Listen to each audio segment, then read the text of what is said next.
I should be live now. Good evening, everybody, and welcome to the Grumpy Old Git in the Corner on a Sunday of all days. You are now, and sounds good.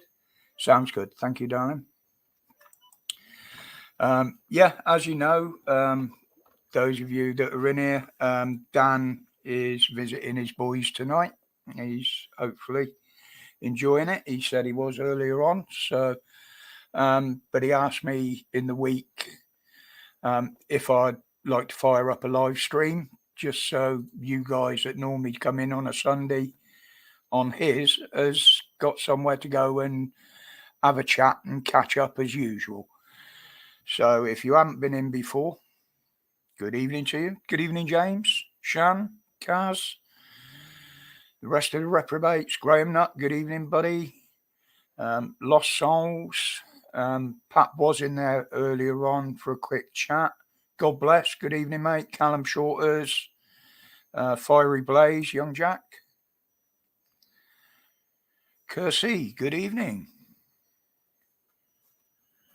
Right, one thing I've got to do before I start is pull my bloody mat back, otherwise it's going to roll up under my feet. And over the next few hours, it's going to piss me right off. Hi, Dan. Hope everything's going okay, mate.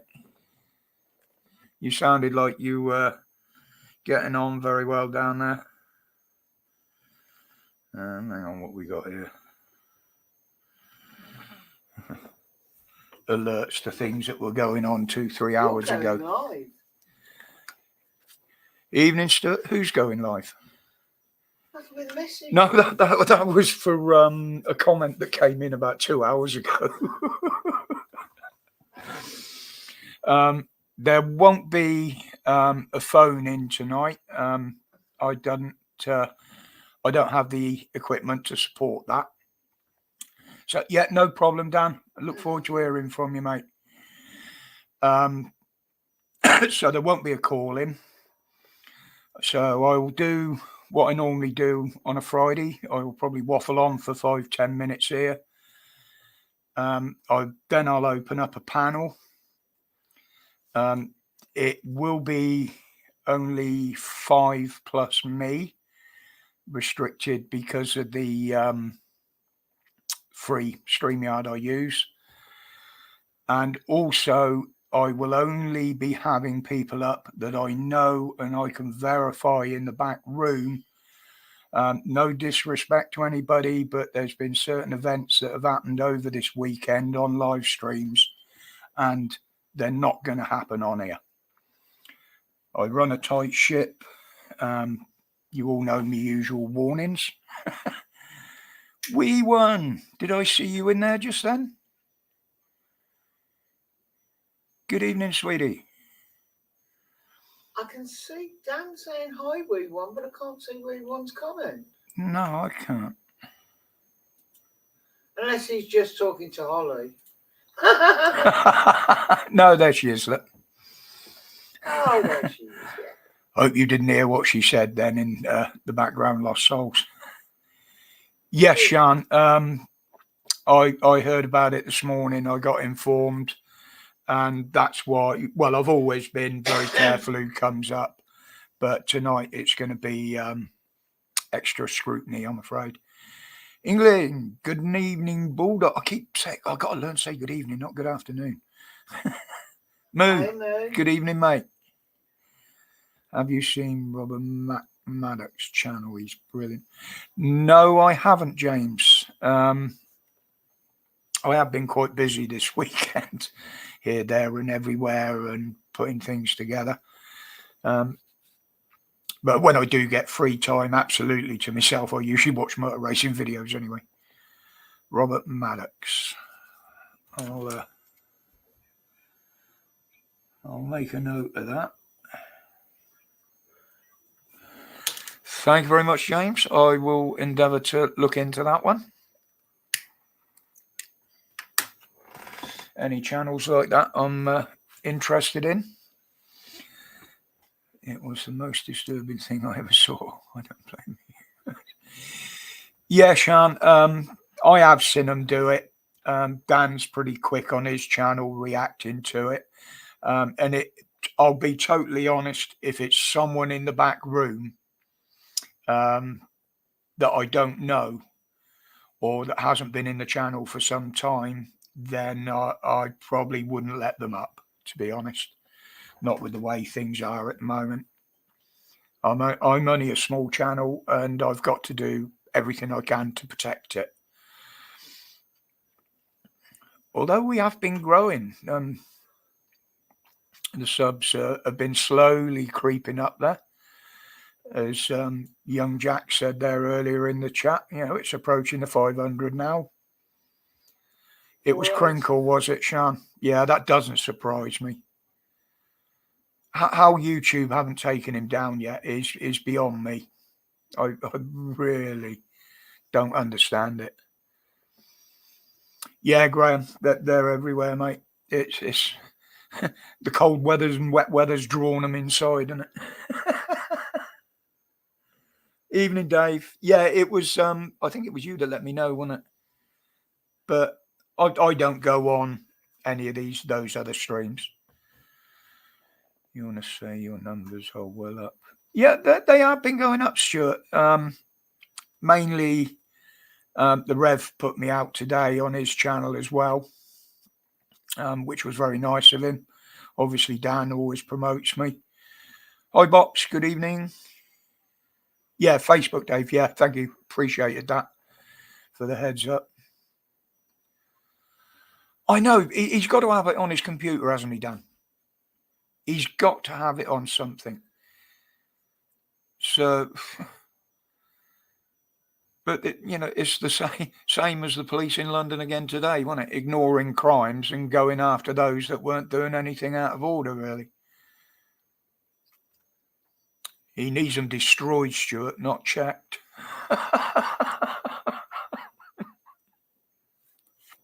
He needs them absolutely destroyed. And to show what the police, how far they've gone now, I don't know whether anybody has seen the clip that Marty Blagborough put up of the guy being threatened with a taser, sat in a mobility buggy, and he's only got one leg.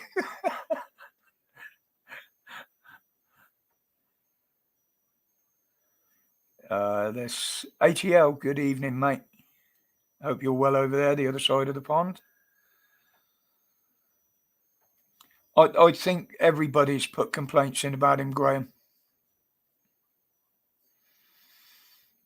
But YouTube, they know it disrupts people, and they'd rather pull the people down that he's doing it to than pull him down. I've heard London. I'll have a look at that in a bit, Pat. Yeah, yeah, it was funny when it Graham. I mean, the cop is shouting his head off there. That was just, yeah, exactly, Dan. And at the moment, you've got, the police were there, and they were filmed not doing anything to protesters. There was a tweet on their site, whatever it is, Twitter, that the bloke that got up on top of the double-decker bus was dealt with swiftly and they brought him down safely. That was their statement. But if you watch the video, the police were nowhere to be seen. He got himself down into the hands of the other people on the floor and they wished him away as a hero.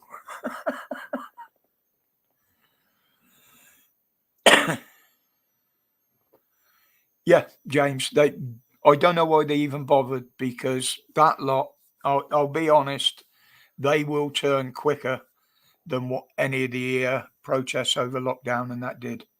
And the police won't stand a chance, because those people will fight for themselves.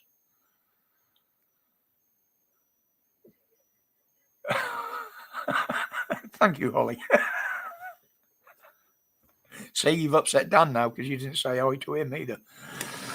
I'm sorry, if you look back to the start of the comments, I said I hope he's having a nice time away. I saw you put that one up, yeah. I've been registered with them for the last couple of years. I still have no idea what Crinkle is. High Box, you're better off not knowing, mate. But if you see the name and somebody says he's in a channel, don't even go there. He's an absolute nightmare. I don't even like mentioning the idiot because that's what feeds them. No, James. And if you watch, I can't remember whose video it was now. There was actually a Muslim sat in front of it, in front of the cenotaph. Oh, it was Tyrant Finder, giving it bollocks about religion and that. Yeah, the thing is, Sean, I mean, no disrespect to Mark, but he lets the drama go on in there. And that's what attracts him. And that's why I won't have it in here.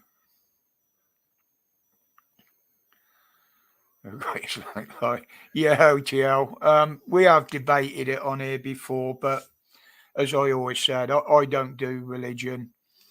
And the only thing that I'm annoyed about all this is they brought it to our shores here in the UK. Well, and yours over there. Which does involve us, but you left him on the can or I walked home.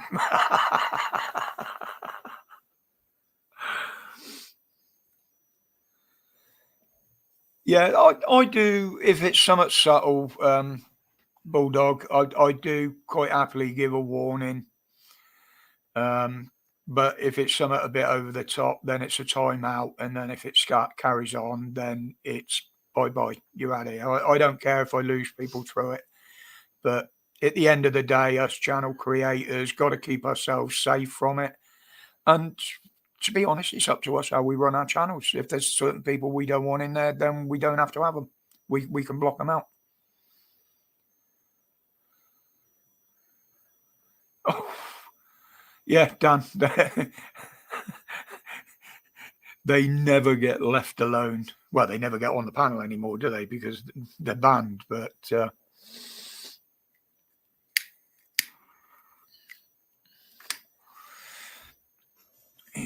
for 6 minutes. Well, no wonder he got the bloody channel pulled down. Then Mark's only got himself to blame for that, I'm afraid.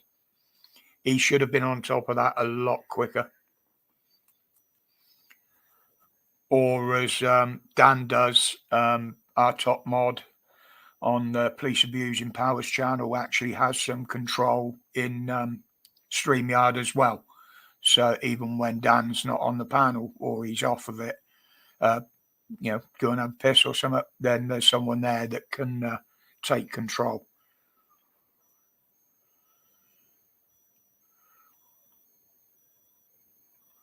6 minutes. That is unbelievable.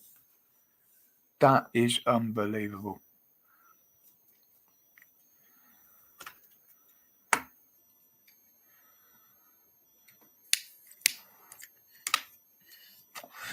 Paul Pritchard, good evening.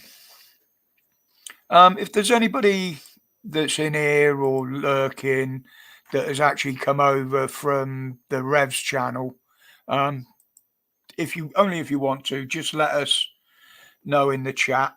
And I just want to gauge where my subs are coming from. That's all. Nothing nasty. Mickey, good evening, buddy. Bit different coming onto my channel on a Sunday, isn't it? Yeah, they actually nuked his channel, Sean. They ripped it down, the whole lot.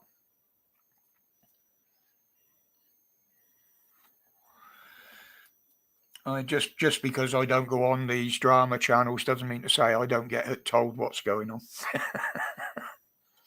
Loafer, good evening, mate.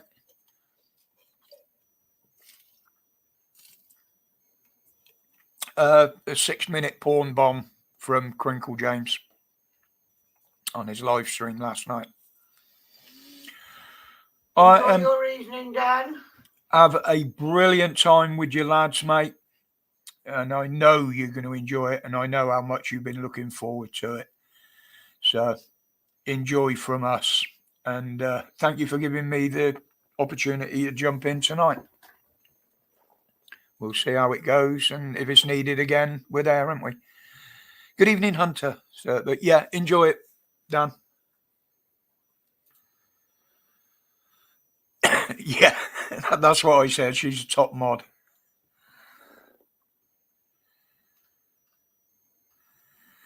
Yeah, he has, Bulldog. I mean, the amount of people that have complained about him. Good evening, Michael. Thank you. Yeah, I'm just because Dan's with his sons tonight. Just to give, as I said earlier, people a chance to come on and catch up and have a chat with each other like they normally do on a Sunday. I'm just providing a space to do it. That's all.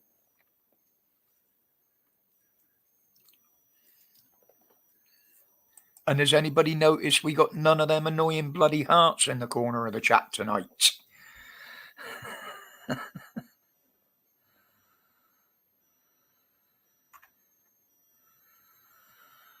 can forgive the fact that the co-founders of Bank of England was Scotland's in person.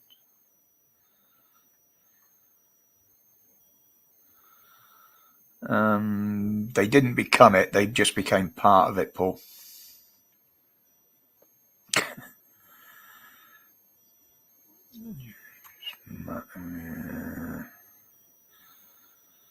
Sorry, guys. I'm just taking the first sort of 20 minutes, half hour to look through the chat and chat to people, and then I'll open up the panel. I do apologise for not being able to do a call in for those regulars that normally do ring in. But I don't have the facilities. I don't have Skype, and I don't have an all singing, dancing, magical box that I can swap things around like Pat does. Strawberries and wrong emoji. Yeah, Graham, I did look into it because they're bloody annoying. And yeah, I found out how to, and it's simple. It's only the channel creators that can do it, mind. People in the chat can't turn it off for themselves. The channel creator has to do it. So if they're on a stream and they got them on there, and you want to beg the channel owner, there is a way to remove them.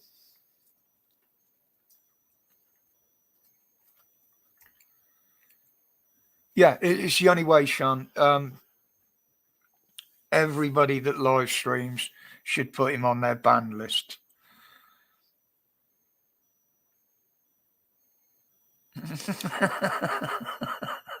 Thank you, wee one.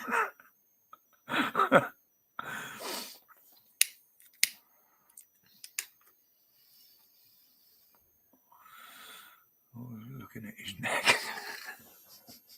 I got a lot of that, Graham.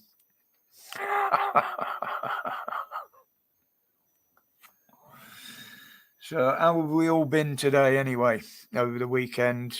The weather here ain't been too bad.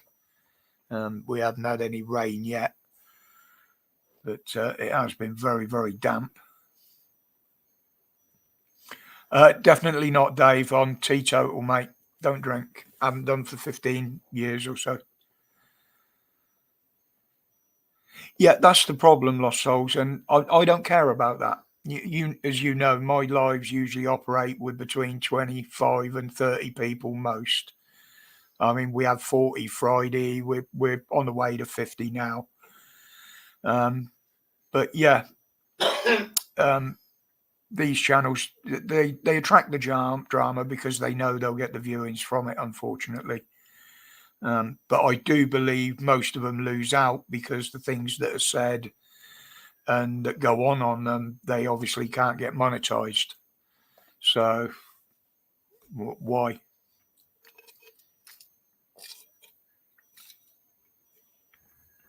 I mean, all those that want to bitch and moan at each other, why don't they just start their own channel? I know some of them do, but let's see, you're gonna have to wear a rubber ring outside. wee one, she wouldn't need a rubber ring. She can put an armband round her waist.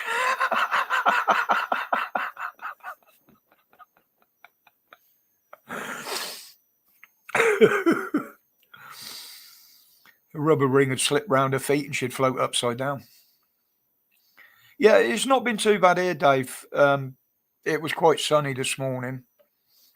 Started clouding up. I had a look out just before I come on the live, and I can actually see stars out there. So, but we have had a slight frost over the last week. One morning at about 4 o'clock. So that's all on the way. Do you feel a little tentative standing in for Dan? Not really, High Box, because I'm on there regular anyway with Dan every week, as you know. The only difference it would have made to me here really is if I got absolutely swamped with people watching, is keeping up with the chat. But no, I don't get apprehensive about it. I've always been quite an outgoing person. But Dan does have a lot more under his fingers in the way of control about bringing things up on the screen to show you. I mean, I can do it, but it takes me a while to get it up there. I'm a bit slower with the tech. I don't know what I'm doing with most of it. But no, it doesn't bother me at all.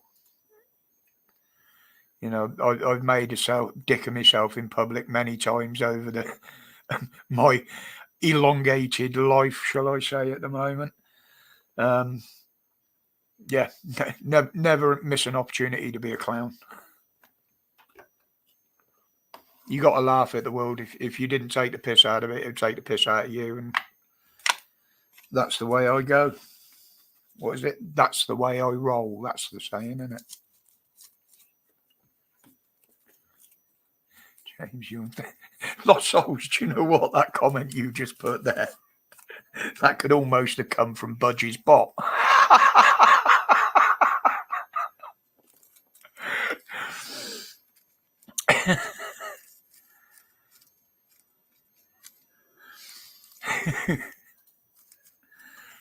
Right, excuse me while I just roll a cigarette and trying to send a super chat, Roger, but I can't see it, mate. Won't be because it's not monetized. It won't, Callum, simply because I don't monetize my channel. I don't expect anybody to pay a penny towards it. I don't like people making money off my back, which YouTube would do. Likewise, PayPal and the such. So I always said right from my very first video, I doing what I do because I got a message to get out there, and I don't want paying for it. I do it because I want to do it, and I want people to hear what I'm saying without having to pay for it, mate. But thank you very much.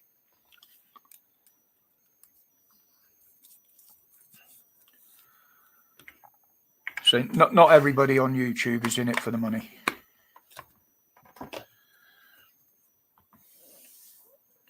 Yeah, appreciate the offer, Callum.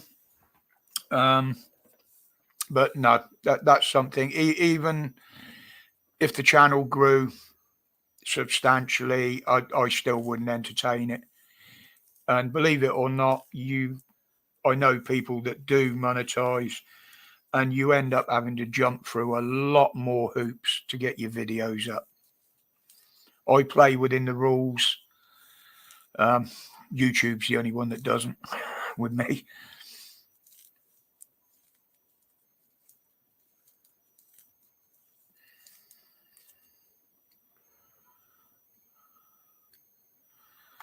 Right. Well, we've been going nearly half an hour. I'll put that link up just in case anybody wants to drop in.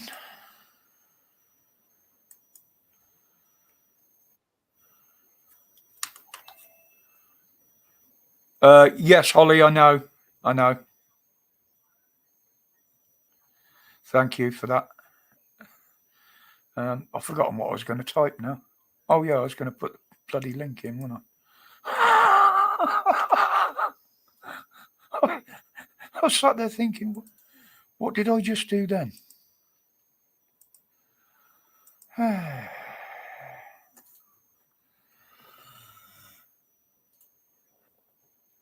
you think if Labour gets in charge, things will change? Yeah, they will change, and they'll change for the worse. What you're seeing on the streets now on the weekends in London, you'll see that quadrupled.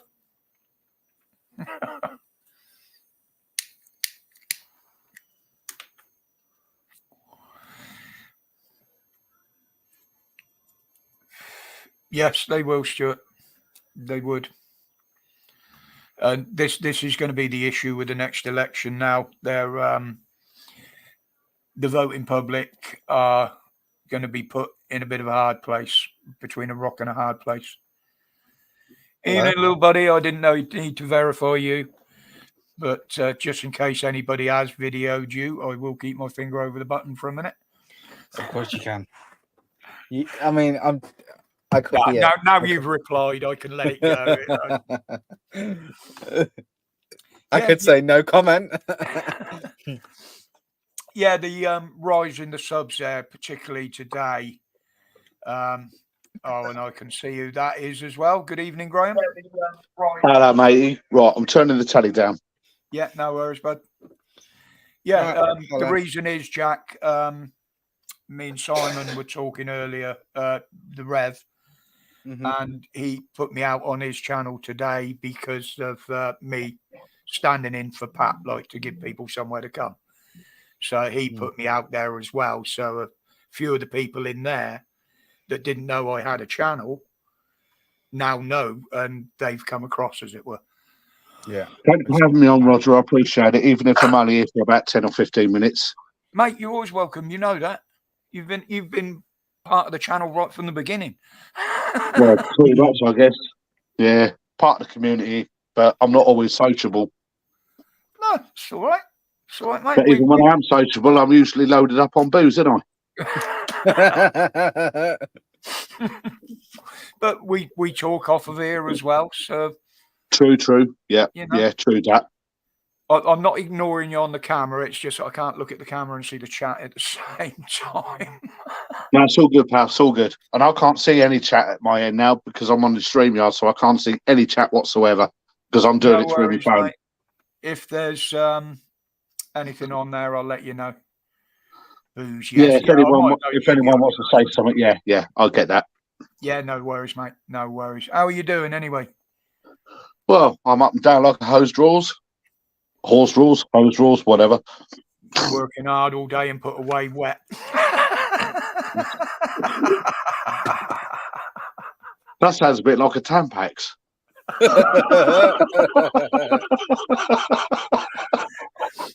Yeah. No, Sorry, it's a bit dark. I'm still in my doorway, having a fag at the doorway because I'm not allowed to smoke in my flat. That's all right, mate. No worries. No worries. Yeah, it's But I will be back in the night shortly. It's one of them old ones, isn't it? Working all night like a Huns myrtle and put away wet. It's they're slightly lost on me, but you know what you're on about. I'm sort of like off on one. You know how my sense of humour works, mate. It's dark, but it's also my kind of humour, and I love it. I'm just trying to type something here. I won't be a sec. Yeah, no dramas. So something I put something. I don't know if anyone saw it. That's in Dan or Police Abusing Powers Discord, but I think it was about a few weeks ago. I put a screenshot of my phone in the general chat of my GP surgery. Reintroducing face masks, making it mandatory again. Oh, for fuck's sake. Saying that there's been a rise in cases, etc. And I'm thinking, at the moment, I don't know if they can force you to. I don't. No, they can't. They can't. No. It's not. So it's down to the sheep whether you wear one or not. Our surgery have never taken them down. They're still there. The sign's still there. Wear one when you come in. Yeah, the signs, as Heather said, are still around the surgery. They're still all around the hospital. Nobody takes any notice of them. The thing that not a lot of people realise is that lots of different places in the UK, like say a library, for example, is paid for by the public in some degree. Taxes, like lots of different things that when you pay tax, if you work or whatnot, be to the police, to the emergency services, to schools, all this kind of stuff, right? When it's public funding, as in when the people that work, when they're some of the money out their pocket, which they don't see, gets funded or gets given towards, if you understand what I mean, it gets put towards them, right? Well, if you look at, say, GP, like a doctor's surgery, it is in theory classed as a public facility, right? Because you can go in during the opening times and stuff Well, like that. I'll give you a bit of information on that, Jack, now on the funding of the NHS. A lot of people don't know this. They know it about GPs. Mm-hmm. Now, my ex-girlfriend used to be a medical equipment sales rep. Okay. What's that mean? She used to go round the hospitals, visiting various departments with disposable equipment, you know, the sealed bag stuff, like the tubes and stuff like that. Now, not only if that hospital gave her an order, because it's not ordered through the government, the hospitals order it themselves with government funding.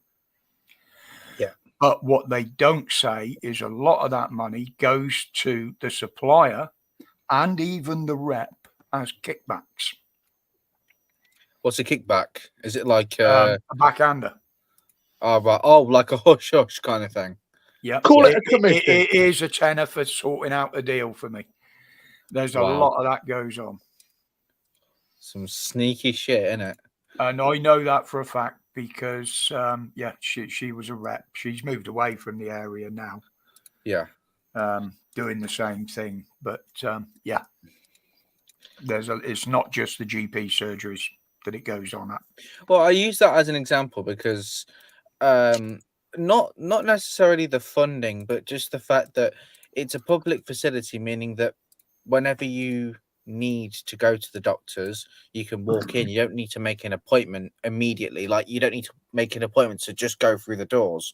You then need to go to the doctors to then make an appointment, obviously, or you'll probably do it on a screen or whatever, or you can do it on the phone and get a telephone consultation. But they can't force you to wear it. Even though they're saying it's mandatory inside of the surgery, they can't force you to wear it because it's not a mandatory thing in the UK. It's not. You're not legally obligated. Do you know, in regards to like giving out your details and stuff? And Beardy, you're right. Good evening, mate. Can I interject briefly here, Jack and Roger? Yeah, carry on that, Graham. Okay. Way back when they were pushing the narrative about all the face nappies and everything. Yeah. I'm one of those that found the loophole. Okay. What was the loophole being, if you have autism or certain other medical conditions, you were exempt from wearing that. Yeah, under the Discrimination Act, Section 10. Absolutely. And I tried wearing a face nappy once. Couldn't get on with it. No, I never put one on. And having put one on for about 3 minutes, no, my social anxiety went through the roof. That was it. And I've never worn one since. Well, so anyone and everyone that says this and that you've got to wear one, no. And I look at all the discrimination and all the footage from 2020 and onwards through people like Tyrant Finder, among others, that have exposed all this with supermarkets and this and that. Oh, if you're not wearing this and that, blah, blah, blah, blah, blah, you're barred. Even if you've got the download on your mobile phone that shows the exemption and they're still discriminating.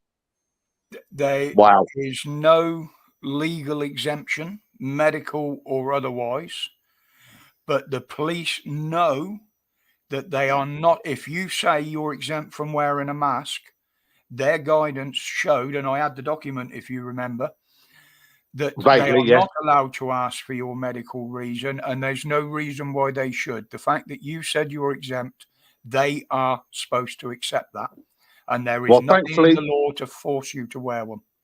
Thankfully, my local supermarket accepted that, and the security guy that was there at the time was absolutely perfect, spot on, and I never got challenged. But doctor surgeries and this and that, yeah, they're still pushing the narrative, and I'm sick of it. Do you know what I don't It's understand? just though, another right? form of fucking flu. Right, sorry, I'll allow There someone you else go. to speak The now. actual act is the Equalities Act 2010, Section That's 29, it. 5 and 5A. But Sweet. And the what, other what I one don't is the understand is why Equalities they're Act, still pushing it. A1, Section 13, Part 1. There you go. That's what I don't like. It's just boggles your mind as to, for me, right? I just don't see how 2 years. Sorry, Graham, I've only just seen your text, mate. No worries, 2 mate. No 3 worries. It's years okay. after I'm on. 2-3 years after this all went on, right? After all this has been going on, right, regarding COVID and stuff like that, and even now, even 3 years since it started, it's still trying to certain public figures are still trying to push the whole you need to wear a mask. You'll find that's going to stop pretty soon, mate. Right. One, because of the way this new COVID inquiry is going that they're running at the moment. Right. They actually realise now that they're hiding stuff, and there's a lot of stuff coming out. You don't say. There's a lot coming out about a certain intervention that they try to persuade people to have. I'll put it that way. I try to stay within the rules of YouTube. Fact checkers, you little bastards. I think we're talking about Jibby Jabby. I didn't say that. Yeah, and there's a lot more coming out of it. Now, if you remember back, it was just after lockdown, after we were pointing out the ridiculous laws and things they were trying to do that weren't law. Now, all that's going to be brought up again. Now, the people are more informed now. As I said the other day, people have had their eyes open. Even a lot of the sheep are waking up. But they've got an awful lot of catching up to do to find out what's been going on because they've been blinkered to it all. And it's going to hit them a lot harder than us because they're not ready for it. They don't know what's coming and they think they're going to be protected and they won't be. So, but I said in that video, if you remember, I said it's going to take anything between 5 and 10 years for all the truth to come out about this. They will have to admit it eventually. But I said, particularly, I remember saying it 5 to 10 years before we know the whole truth. Yeah. That's why Pfizer are in trouble, Stuart, is because the uptake has dropped that much for it. They're not selling it. And the money that they actually got from the government to produce all this shit, they're not selling it now. So they're not covering that money. They're not having that income. It's only parts of the business that are going down, not the whole of it. But the alarm bells rang from me, or rang from my end, having had a consultation with my GP when I specifically asked about side effects, and my GP could not answer the question. My GP openly told me if I'd have complied with what they wanted us all to do and carry on with what they want us to do now as well, I wouldn't be here, mate. He said it would have killed you. You've done the right thing. Whereas my GP wouldn't came from my GP and one of my consultants. Whereas my GP would not sort of put his neck on the line, but yeah, we can all read between the lines here. We know what's going on. Resist. Good evening, mate. It's like I said to them when I first started having problems with my bloods. Now, I've always been open with my GP and my consultants, the fact that I use cannabis to quell my leg tremors. Fair play, send me a joint or two, will you? I need a joint. I've also admitted to them that originally, many years ago, I didn't use it medically. It was used for obvious reasons. And both of them have said they're absolutely fine with it. They can't back me in it or say anything about it, obviously, because of their profession. But they've said that that is not causing any issues to any of my problems. And if it gives me relief, they are quite happy knowing that I do it, you know? Better than paracetamol, that's for sure. Well, that's the thing. With my condition, I can't take any of the high-strength painkillers. All I can take is cocodamol. I can take tramadol, but that fucks your head up anyway. Cocodamol and paracetamol. That's the only painkillers I can take with my condition. Makes sense. Yeah. It's something to do. They're not very good with blood thinners, but in particular because of the amount of blood thinners I'm on. Blood thinners. We're talking about warfarin, among other things. Yes. No, mate. I'm on clopidogrel. I'm on 2 others as well. But not warfarin. They've done away with the rat poison quite a while back. Oh, bloody hell. Well, things have moved on. My grandma used to be on that, and she was until, unfortunately, the day she passed away. I was on it originally when I had the blood clot. They put me on it. I used to have to go in every week to have me levels and thickness tested, and they'd adjust it on a weekly basis. But what they've got me on now is lifelong, daily. They've done that since the strokes for obvious reasons. But now, because they've more or less agreed with me when I said, well, look, this polycythemia that I got is a blood disorder. Could this be what I've had all along that has caused my issues? And you don't need blood thinners. And if I'd have been on the blood thinners back then, it probably wouldn't have happened, you know. Excuse me. Sorry about that. He's on terps. Yeah, I don't drink alcohol, Beardy. No, I'm not on terps. I'm on when it shows up on the screen. Well, actually, I'm not even on the energy drinks yet. Because I'm not sure how long this is going to go on for tonight. When I come up the idea after Pat said about it, I thought, okay, 8 till 10, just give, a couple of hours for people to come and meet up and have a chat as usual. Yeah. But if I'm still feeling all right at 10 and we've still got a few in here, then I'll keep it running. But I definitely won't go past midnight. I won't last that long. My dinner's ready at 9, so I'll be logging off just prior to that, mate. Well, as I said, the only reason I opened the panel is because I haven't got the facilities to have a call in. Because I'd have loved to have had a call in for those that just call in, as it were. Oh, no, mate. I understand that. But it's having the tech and the understanding, and, I wouldn't know how to do it. I could have the tech, and Heather would be able to set it up for me, no problem. The problem is it's too much for me to concentrate on. Exactly.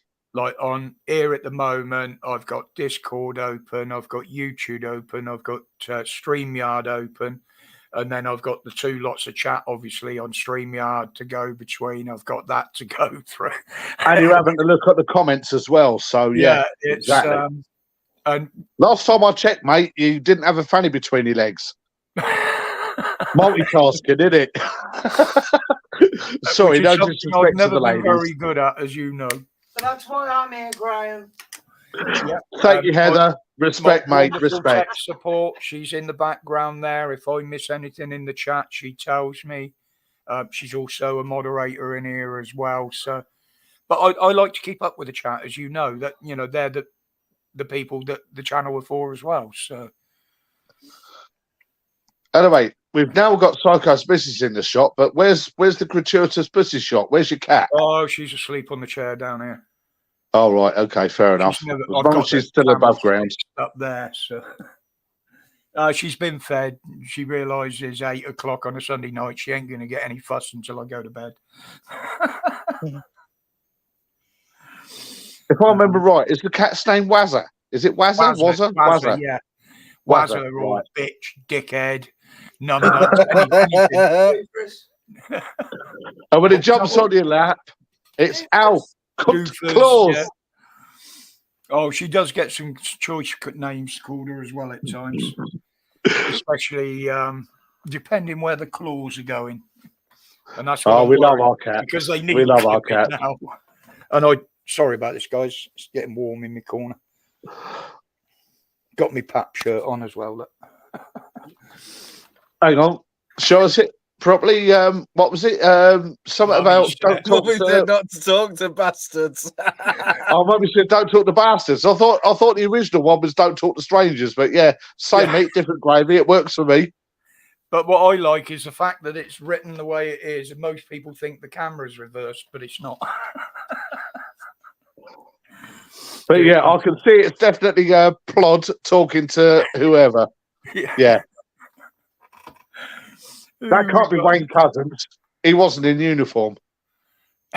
Or No, David it Carrick. was when Pap did a giveaway one night and I ended up winning it. Is Jack asleep? No. He's probably looking at his phone. No, or I'm just something. playing a game on my phone. I'm just listening. Who said I'm asleep? Oh, okay. No, I'm not asleep. I'm awake. My eyes are open. How dare you play a game on your phone when you're on a bloody StreamYard? What's up with you, you tart, Jack? The thing is with me, though. The thing Laugh is my with me. fucking arse off. The thing But is with me. to is be I've honest, got- we did discuss here about doing a quiz.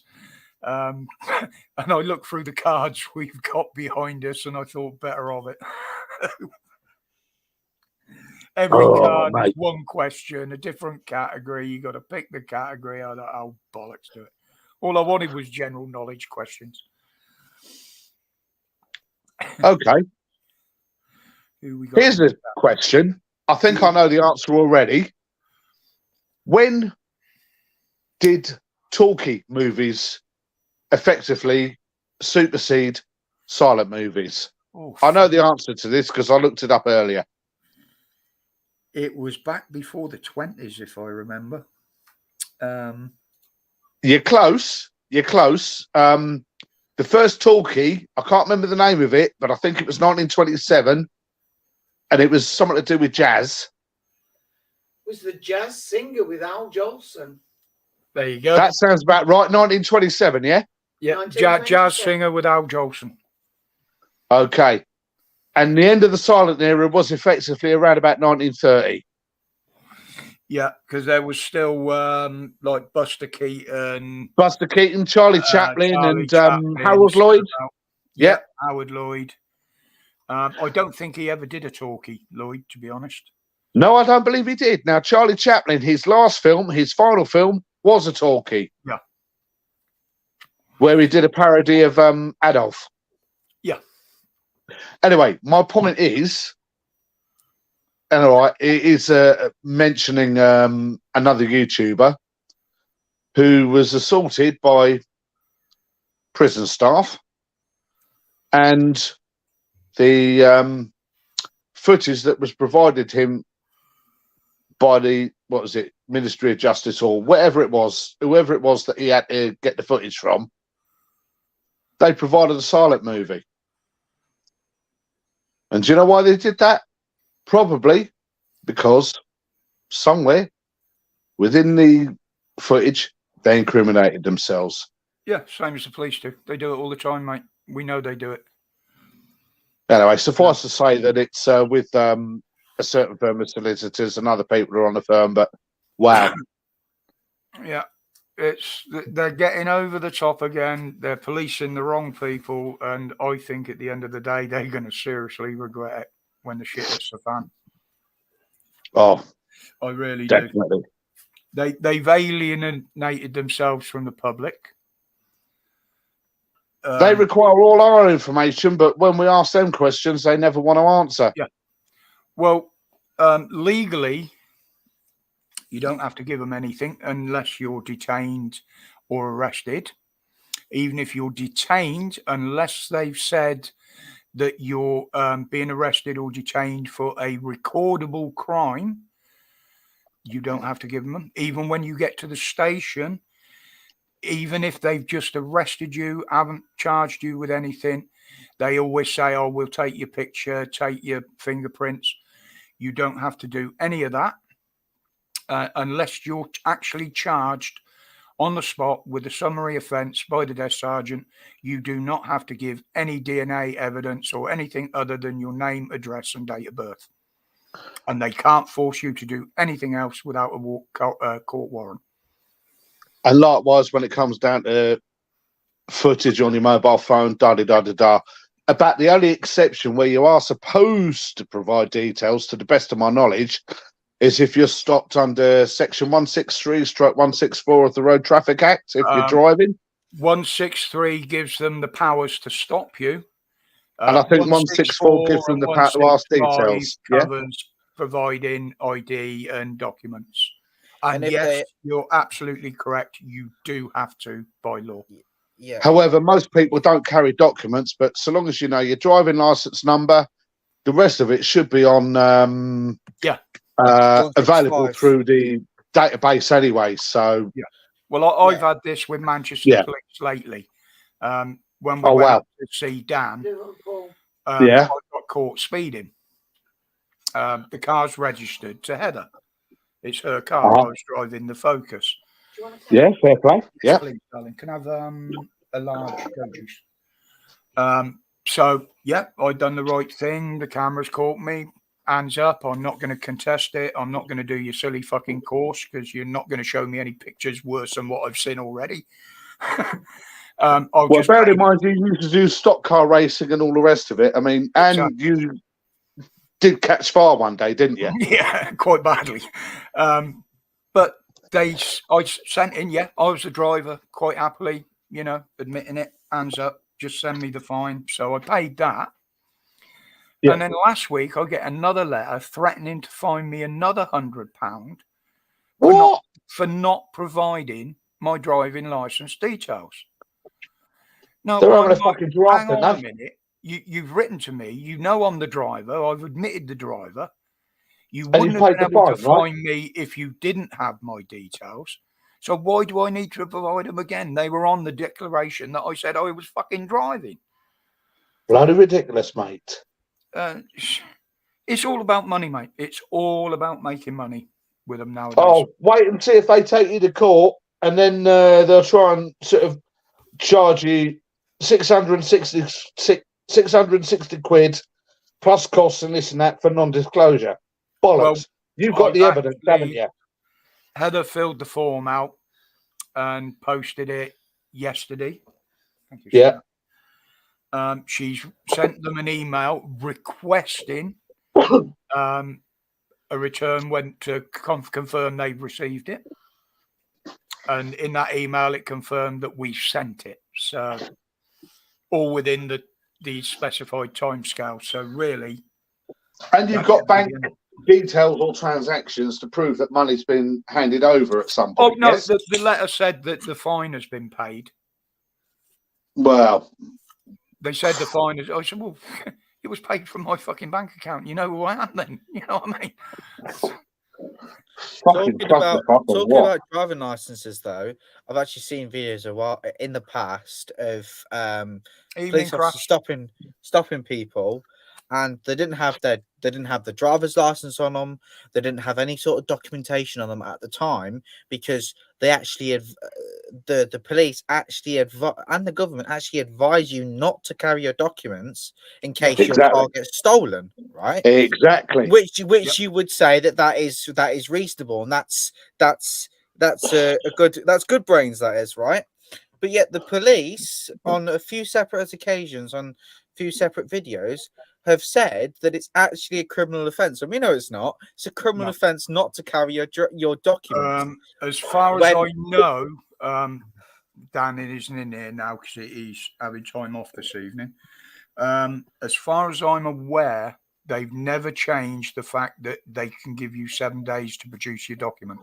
That's correct. I remember the old 7-day wonders. Yeah. The only time that they used to take your car off the road or give you a big bollocking was if there was a fault with it. If there was a major fault, they could remove the car from the road instantly, there and then, if it was dangerous.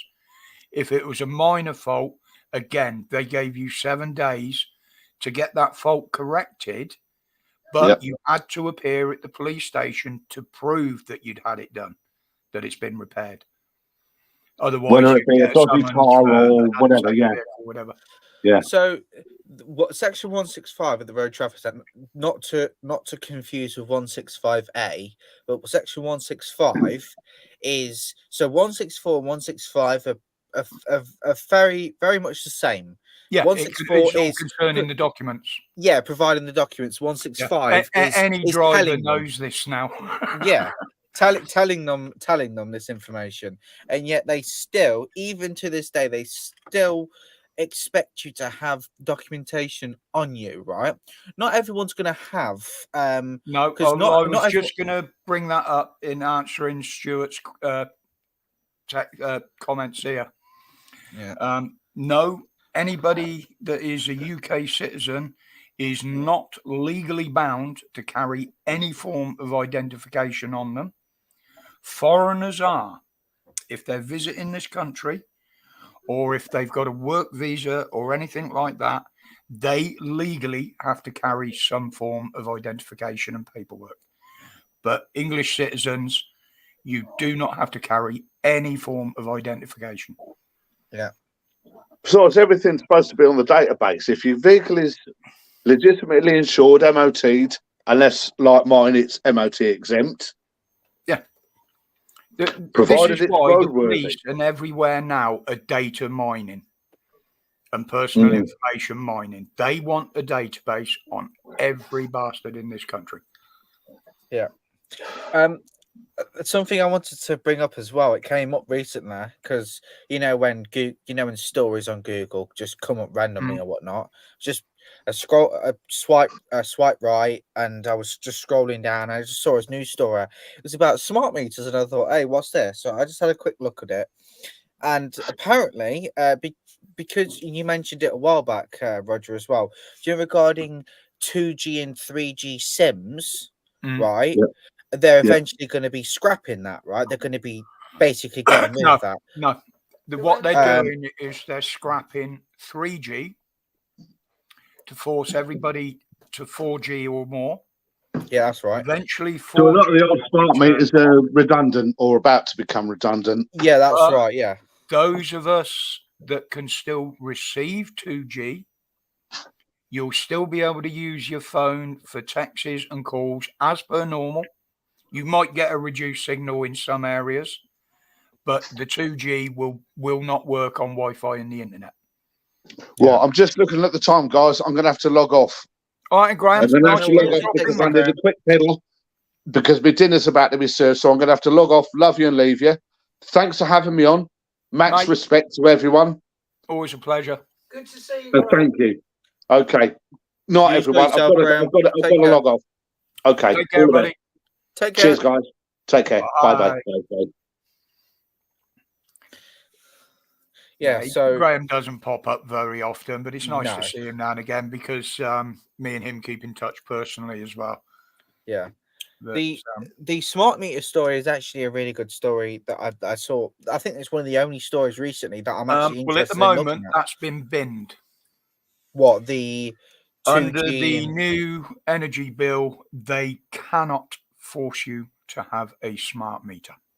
Oh no, I was. It wasn't that. It was. A lot of people, or apparently millions of people that have the older smart meters, will be. It will be made useless because of the SIMs, the older style SIMs in them, which will have either 2 and or 3G that are 3G capable and not. They can be upgraded. They won't need to change the meter. They can be upgraded, mate. Same as a phone. They won't turn off 2G for phone calls. Because I went to Vodafone with mine because I wanted to not go on 4 and 5G because I don't really use the internet on them. And it stops getting all these silly alerts they're going to be sending out. So I asked them specifically, will they still operate on the 2G? And he said yes, and as Heather rightly put in the chat there, it's not just mobile phones that run on 2G. There are other systems as well. So that will keep going. And a lot of businesses use old style phones for work phones so that people don't use them for taking photos and rubbish. It's purely for the extension of the works line. So yeah, they're turning off 3G, but they'll keep 2G for a long, long time. Well, smart meters are crap Sheep anyway. only go at 20 mile an hour, when they go a damn sight faster than that if they were stuck to my fucking bumper. Smart meters are crap anyway. I mean, they're actually more harmful, would be for you or for the environment, and also for your energy and whatnot, and the amount of money you pay than anything else. I would Yeah. say. I mean, they did ring us a few times. We had one knock on the door, and one of them, the salesman that turned up, I stood there and gave him a lecture for 20 minutes on how dangerous they were and what's involved with them, and he didn't even know. He said, "We're never told of that." I said, "Well, of course you're not. You know, you're a salesman, mate. They're not going to tell you the full story." It's basically indoctrination if you think about it. They're indoctrinated in just to following a script, but they don't know. They don't know what they're. It's like scammers, for example. A lot of them will probably know what they're doing, but some of them will probably not. They'll probably be like brought in like a gang. They'll be brought into this big group, and it'll get worse and worse and worse to the point where. Well, I mean, I've got to feel sorry for some of them. Because I do know that some of these guys that go around peddling these and knocking on doors, they just want to work. They want a bit of money coming in. And a lot of them, that's the only job and the only type of work they can get. Yeah. But if someone opens the door and they ask you, are you selling or charity or religion? And if you say yes, and they politely say, no, I'm not interested, then they should turn around and walk away. And any decent one do. And a lot of them do. I'll admit that. But you'll get the odd one that will stand there and argue their piece. And that, to me, is just a red flag. Right, you want to get into it? Let's get into it. And it's always going to end up with you off the property one way or the other. Yeah. And I don't get rude to them unless they get persistent like that. You know, there's no point me going to the door to find out what they're selling, because even if I'm interested, he goes out there and tells them to fuck off. Yeah, you don't worry about the dog, worry about the owner. I went across the road and had to go at a delivery bloke once. Really? I just went out and noticed a parcel under the back of the car. Not Donna's one, that other one that came that time. And I saw him walking across the road. I said, hey, you won't even knock the fucking door, mate. Oh, it don't matter. I took a picture of it. I said, I'll take a fucking picture of you on the floor in a minute. Yeah, didn't even bother knocking the door or anything. Just dumped it there, took a picture of it and walked away. American style. Did he? Yeah, well, just shows you, didn't it? And then you wonder why lots of packages get stolen each day. Yeah. Yeah. And it is getting like that here now, like the States. If there's a package out on the steps, someone's going to steal it. Yeah. And the best thing is I saw it on Facebook the other day. Get an old Amazon delivery box, put all your crap in it, tape it up, and leave it on your doorstep. Some fucker will take it away for you. That'd be pretty good, actually. That's actually a really good idea, that is. You're going to get rid of a lot of crap to pop it in there. You know, you got any old broken electronics, anything like that, just throw it in. Fuck you, good evening.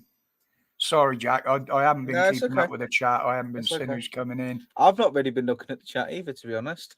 And there has been a lot going on this weekend. You and tend I don't to mean just in the news. to go past it. Yeah, I mean, yeah, we're still averaging around the same sort of people that I have on my normal Friday one, but it's out there. It's on my channel. It's on Dan's. It's on the Revs. So if any of Pat's regulars wanted to come in, they're more than welcome. I have a question, actually, because I have asked it several times in the past, but I've never really fully understood which is better. I assume it would be this, but I just need to clarify. So, do you know prepayment meters where you have to go to a shop to put money on a key or a card, like your gas or electric? Yeah.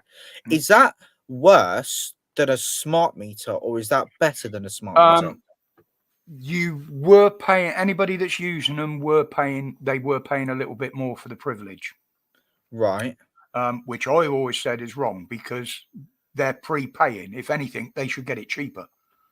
Okay. If you're Is that prepaying. different now, or is that still the same? I believe in the new energy bill, there is something in there that says they cannot charge them more than anybody that pays a standing bill or whatever, direct debit. So that overcharging them will stop. But they are getting a way around certain things. Yes, they're not putting the price of the product up, Right. but what they're actually doing is putting the price of the standing charge up. Which is unacceptable, to be honest. Yeah. But the thing is, Jack, prepaid meters aren't smart meters. No, they're not. So they don't have all the gubbins inside them that Yeah. the smart meter has. So it's, what do you mean? Are they better? Are they worse? Well, they're equivalent to the old-fashioned meters in most. do you get more value for your money? No. No. If you're paying, that's what Roger's saying. If you're paying on a key card, 9 times out of 10, you're on the highest tariff. Yep. Because being on a direct debit is what they want. They don't want you on prepaid. And the other thing is, Jack, sadly, a lot of people that are forced onto the key card meters and the top-up jobs, it's literally because they've got into debt with previous bills. So what they do is they charge higher on there, and they actually take a little bit off to pay towards any missing payments and back payments and stuff like that as well.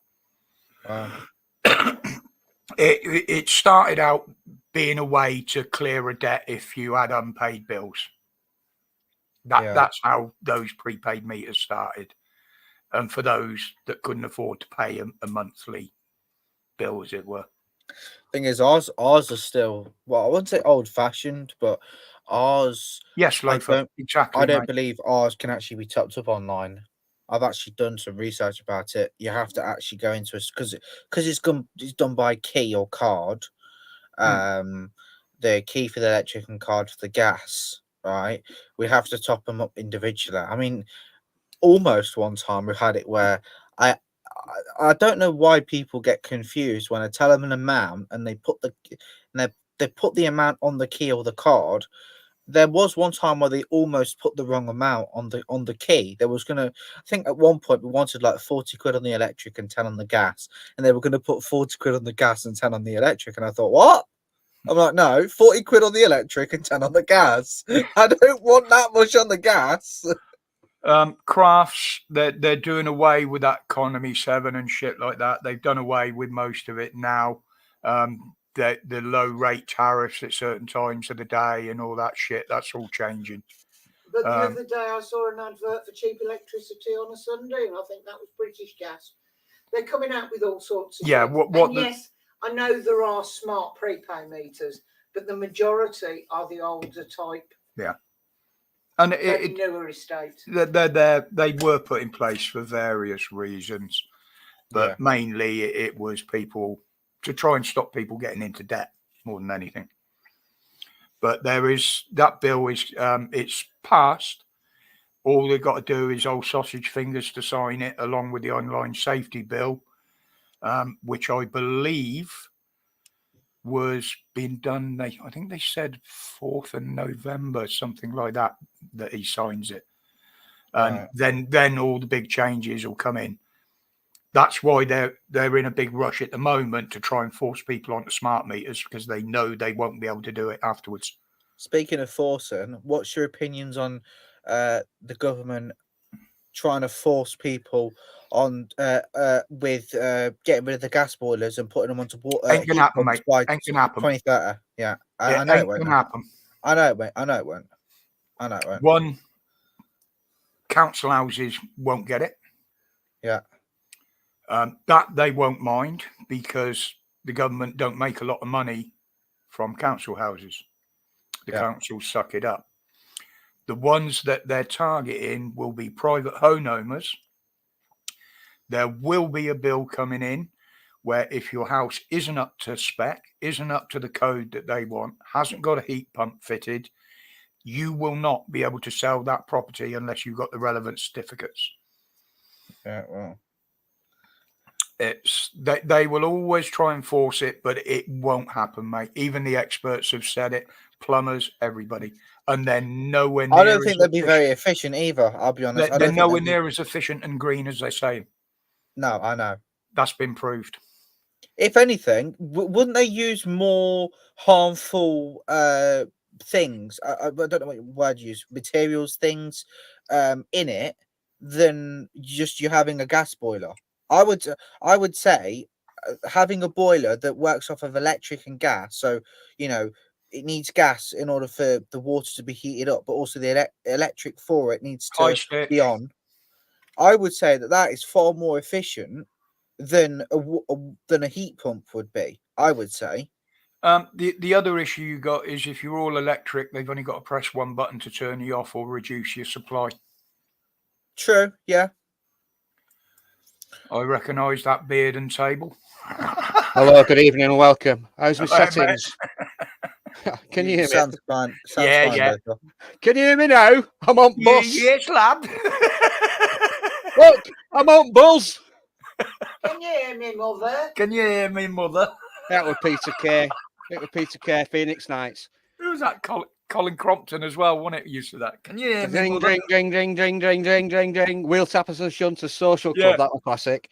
On Right, behalf if I of the committee. I'm going to jump in now while we're on this subject. There's a lot of debate about the efficiency of ground source and air source heat pumps. Basically, they're very, very expensive. The technology is still in development. They can only heat your stored hot water. So if you've got a combination boiler, it does both.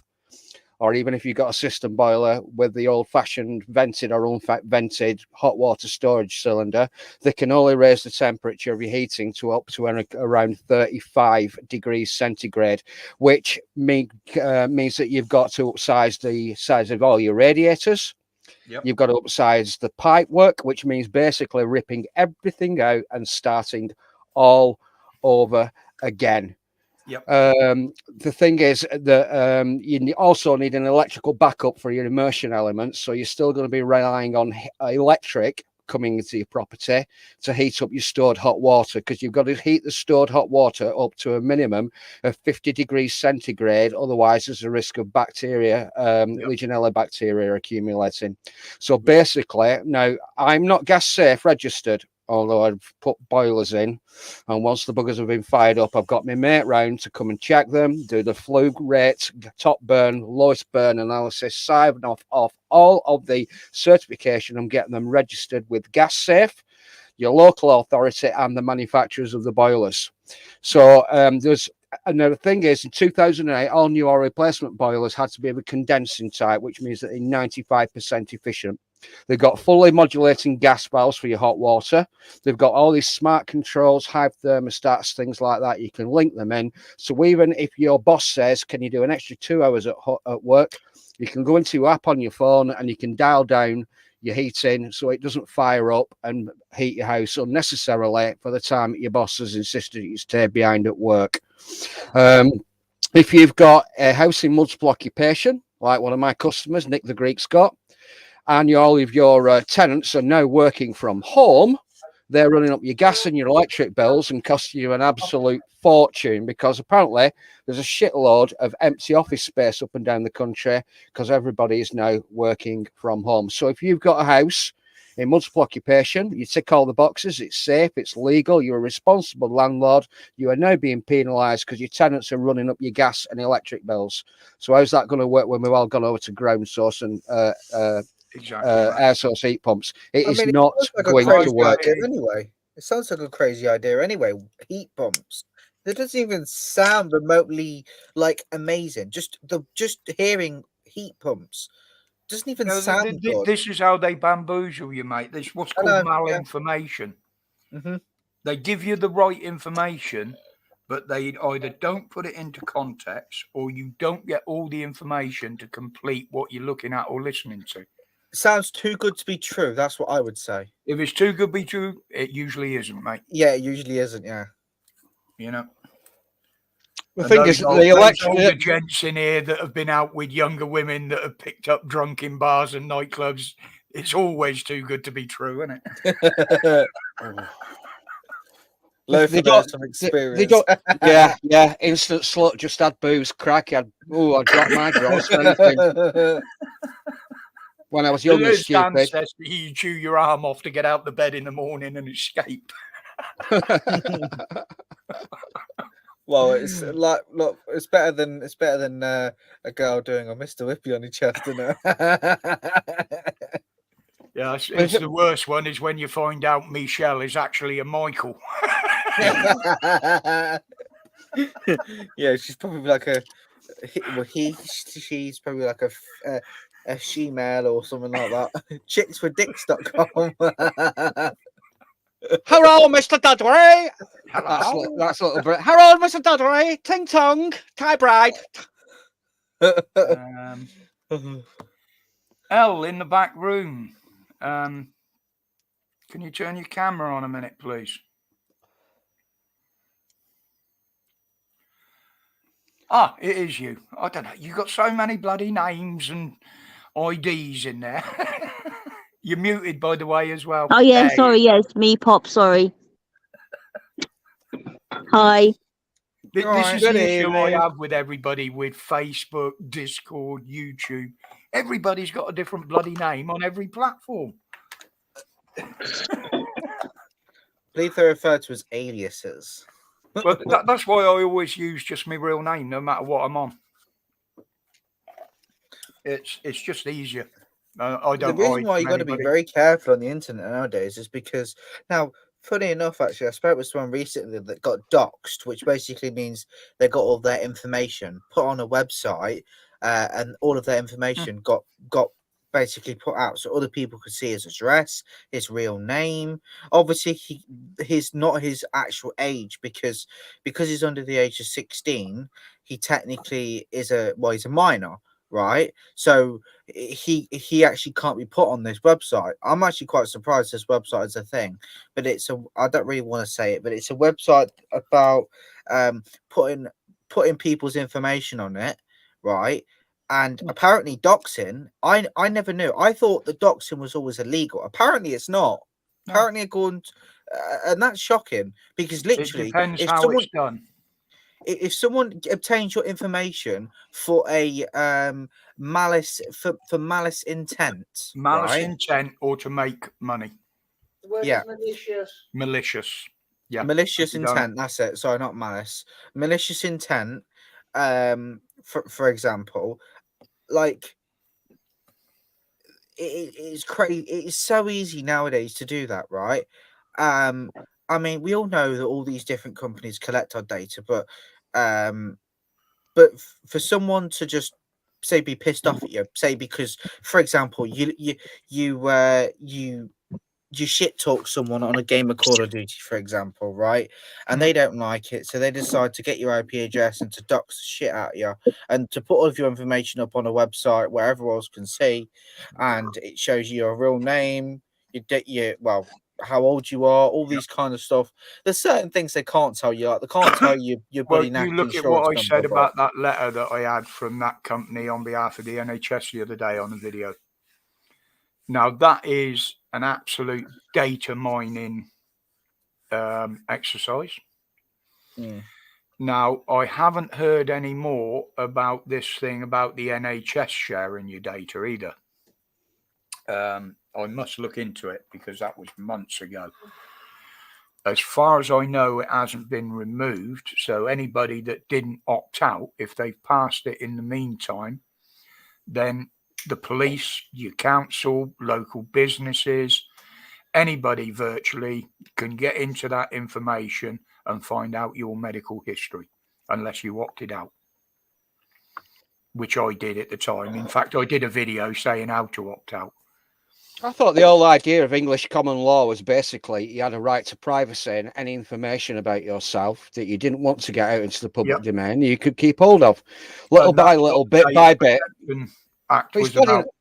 It's bad enough when you click cookies straight away. When I noticed this on Facebook when I had a Facebook account a long time ago, and I said, "Look, I don't want to see what you're eating tonight. There's this old-fashioned thing called a telephone. If you want to have a conversation with me, phone me up, because this crap Facebook, it's just not worth the effort." Have you ever tried cancelling your Facebook account? It's like leaving the mafia. Once you're in, they will not let you leave. I had to jump through so many hoops and said, yes, I do not want to be involved with Facebook anymore. Thank you very much. And like I said to everybody I was conversing with on Facebook, look, if you want to speak to me, pick up the bloody telephone. I've not got the patience for it. But they harvest all your data and they know everything. Well, going back to English common law, you've got a right to privacy. Now, the if best you way don't... to get out of Facebook is get yourself thrown off. Yeah, well, that's easy enough. I mean, I tried setting up a new account just to go on some certain groups that I'm interested in. I did not want to have my email addresses or anything else linked in with that. I ticked all the boxes and they said because I did not give enough data or information, they would not let me proceed with reestablishing a Facebook account. But every so often it pops up, ping, in the middle of the screen. You've got certain notifications and they won't even let me in. I can't even get back into Discord because I forgot all my bloody passwords. Well, this was the issue I had with the, what do you call it? Fucking hell, the census.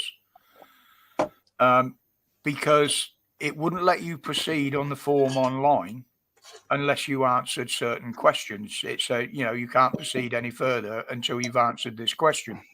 Yeah. Now, a lot of those questions, by law, you don't have to answer. Yeah. So basically, you just don't submit anything. When they say why, you just say, there's the information you're entitled to, my name, address, and date of birth. Now, fuck off. And they can't to be fine honest, you £1,000. What I don't understand is is why they're trying. What I don't understand is why they need to know all this information that serves no purpose to them. Right? It's like they want to be nosy. You're way off, mate. You're way off. It's everything to do with them collecting data because they use it to control us and oppress us. Well, no, what I mean is that's why they're collecting it, mate. It's all turned to data mining. Everything you go through nowadays, it's designed to mine your data.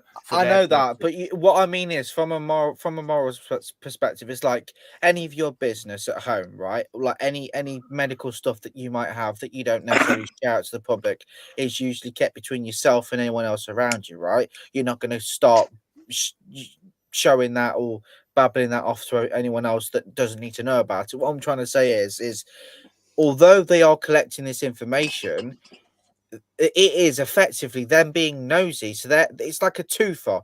They're gathering your information and then they want to know everything about everyone. No, it's not. How do you think businesses target you when you've never had contact with them? Advertising? Nope.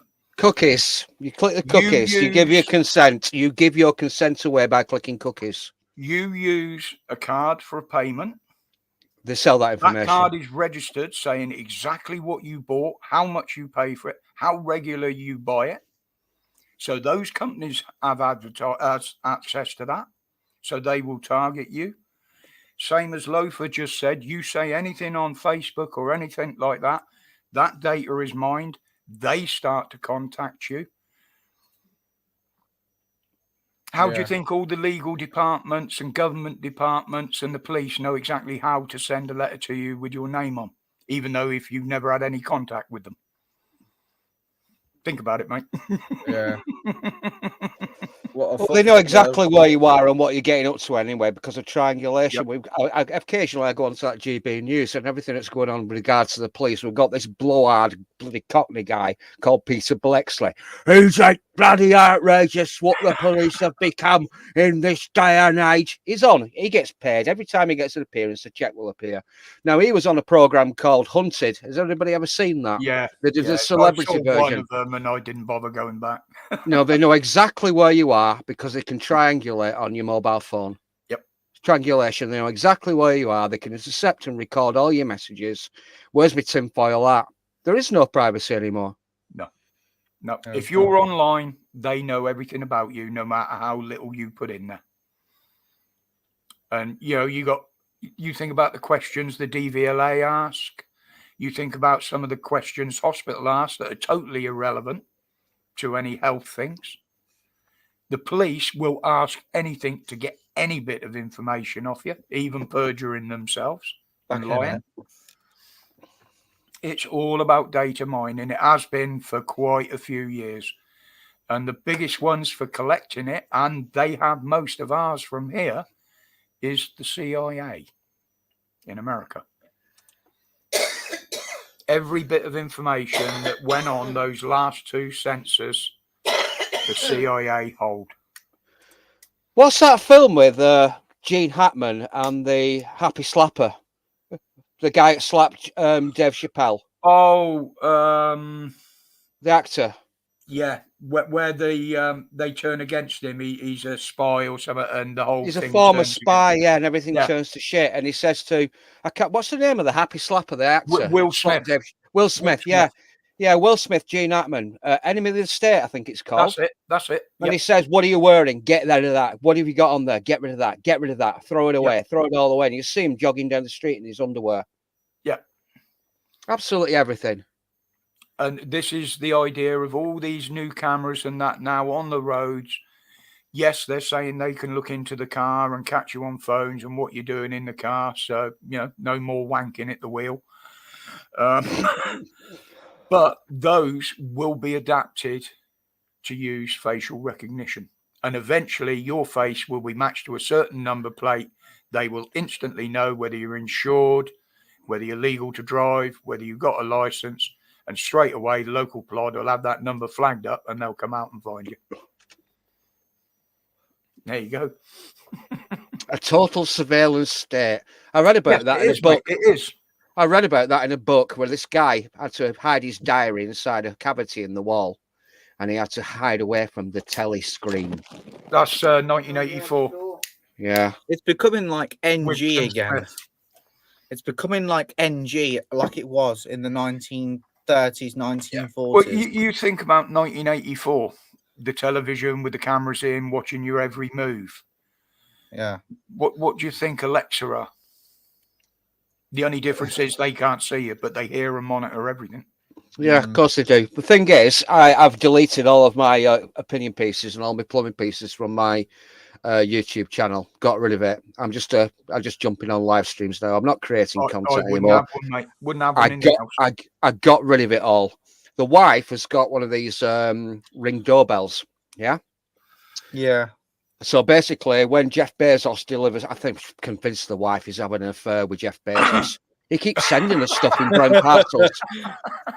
So when these people come round the corner, usually on two wheels, and grind to a halt, ring your doorbell, stand there for about 2 seconds, then throw it over the bloody fence and bugger off.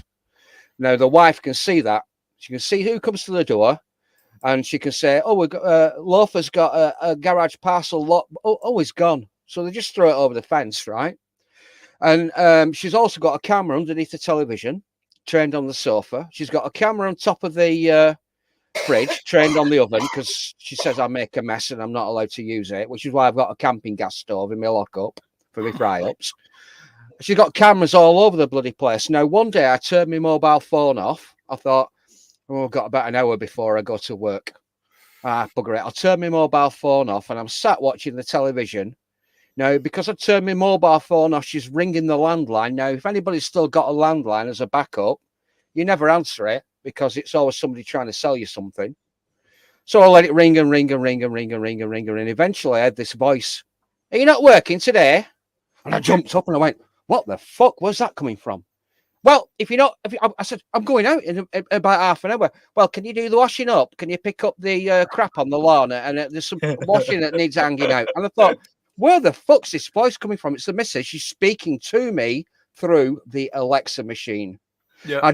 I call the missus Big Mother because she's always watching me. Wow. No, I wouldn't have one of them bloody things anywhere near me. Yeah, I'm I not really interested in wouldn't. Alexa or Google Home or any of that kind of stuff. We don't even have Ring doorbells. We don't. We have just a generic doorbell that has a big long chime on it. we ain't got one. The battery went flat, and I can't be asked to go and buy a new one, so they have to knock on the door. But I'll be honest, most of the people, 99% of them, they'll either text me or actually ring me. If it's okay, we'll be round in half an hour if that's all right. We're going to pop in and see you. One, because they know I do live streams, but they know, the times can vary. And obviously, if they're sat in the back here and we got visitors, you'll be able to hear what's being said, and it will be all over the place. So most of them know that a Sunday night between 8 and whenever I get up the next morning, I'm usually on a live. And most of them know now I'm on between 4 and 7 on a Friday. So, we don't get any... Plus, anybody that wants to visit us has manners. Yeah. They have manners to let us know that they're coming. Same as we do if we're visiting anybody. Is it inappropriate? Are you okay if we pop round in half an hour for a catch-up, Yeah. Obviously, Which somebody is- passing the door, different matter. But a planned visit is just that, it's planned. Oh yeah. I mean, we had one. He doesn't come round a lot now. Literally, he'd come round to see what food you got in the cupboard or what drink you got in the cabinet. Wow. And he had nowhere else to go and sit and have a smoke out of the cold or the rain or something. People like that, I'm like, I can't be fucking bothered with. If you're coming into my house, you show me a bit of respect, the same as I do if I'm coming into yours. Precisely. It's Lost Souls. Yeah, Lost Souls. If I want to see what's going on outside, I walk back there and look through the window.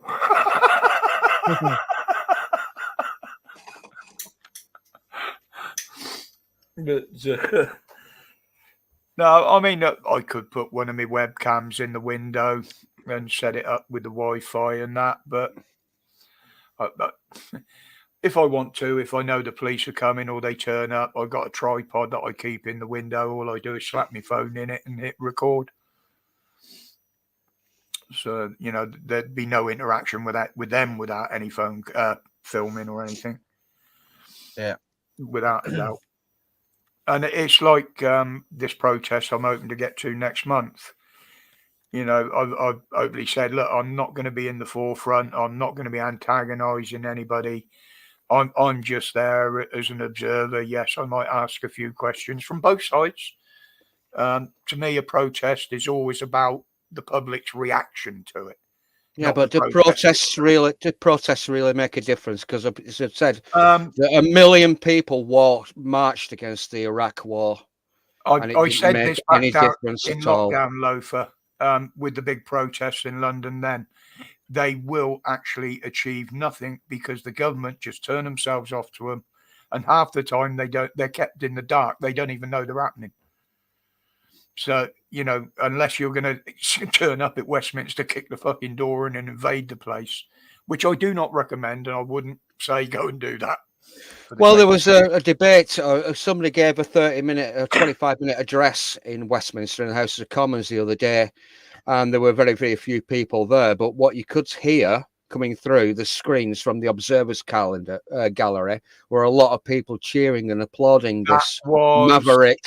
Andrew Briggan on the Andrew Briggan deaths one. Yeah. There was only about 5 in the House. But yes, the debate has been postponed because there weren't many people in there. But because now that debate has been registered, as the Speaker of the House said, it will have to be debated in the next couple of weeks. And he actually suggested that there should be a good turnout for it because they've realised now that they can't hide it from the public anymore. Mainstream want to put it out, but they can't because they're restricted by Ofcom through the government. And that will lift the lid up and mainstream will go mental on it. There's an awful lot of dissenting voices, and I've obviously I don't watch television. There's an awful lot of people I subscribe to, and they're not left wing, they're not right wing, they're mavericks and libertarians. and there's an awful lot of people that got actually dumped or memory old. I watched something with Brett Weinstein. I used to be into me long form discussions and lectures. You could have the likes of Douglas Murray, Brett Weinstein, Sam Harris, Jordan Peterson, and I'd just be putting a mash on of homebrew and listening to what they were talking about. Brett Weinstein got memory old for what he was talking about. Majid Nawaz, there's one great one with Majid Nawaz, Douglas Murray, Brett Weinstein, and somebody else. Now, if you mention Majid Nawaz straight away, he got dumped off LBC radio for delivering some truth bombs. Well, the thing is, everybody knows who Majid is. Come on, if you don't know who Majid is, they let him up because the way they've covered it up. Now they have got a system in place where they have to openly say before they say anything and go in what they're going to bring up. So they knew it was coming. But the fact that he gave that speech outside once that had happened, I've not seen it yet. By Hollywood stars, in particular, Matt Letizia was backing him from Friends. I think it's going to be a big one, especially with this COVID inquiry going on. Matt Letizia wasn't in Friends. He played for Southampton, didn't he? Matt Letizia. I know you're talking about. you're talking about. Yeah. And I was shocked to see him on the steps with him. I thought, what is that? Someone's done a meme and imposed the face on it or something. And then I looked in it. No, it isn't. But they kept that quiet. I knew it was coming up, and as Dave said in the chat there, they left it till the last one. They knew everybody would be gone, so they knew it would be postponed. Because on a Friday night, the last thing they want to do is sit there debating till midnight. Oh, Dave Kelly's just said in the chat, Peter Hitchens, he eventually caved in. Yeah, Peter Hitchens is one of the most miserable, curmudgeonly people. Peter Hitchens has just given up. Yeah, just given up. This is the thing, see, I was never... Matt LeBlanc, that's it. Sorry, Dave. I was getting the name. Matt LeBlanc, yeah. I was never politically minded. I never voted until Boris got voted in, and that was literally for Brexit. And even then, that was the only reason I voted. I didn't even look or know about anything else. But since all this shit blew up the last few years, and literally all I had to do was sit in front of the screen or sit in front of the telly.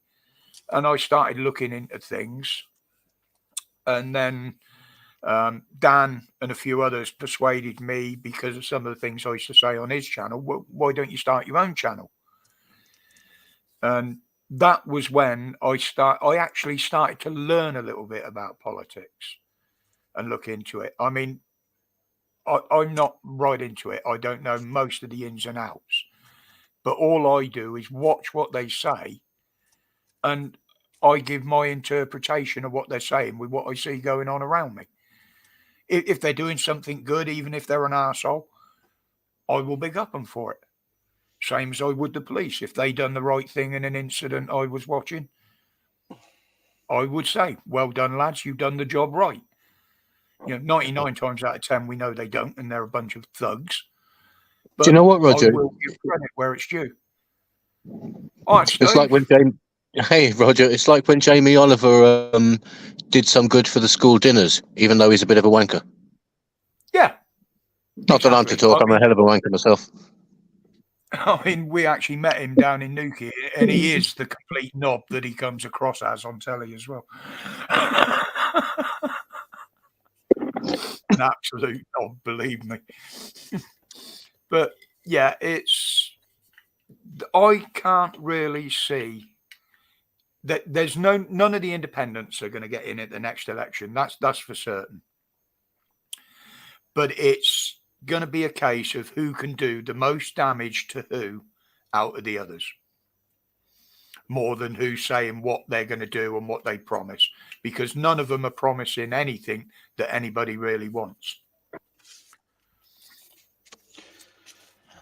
And of course, if you turn around and say, well, fuck it, I'm not going to vote, Well, that can be just as bad, because even if there was only 12 people in the country that voted and they were all MPs, as long as one of them got the vote in the majority, they have the majority vote, so they speak for the people, and they'll be able to do whatever they want, the same as this lot, whether you vote or not.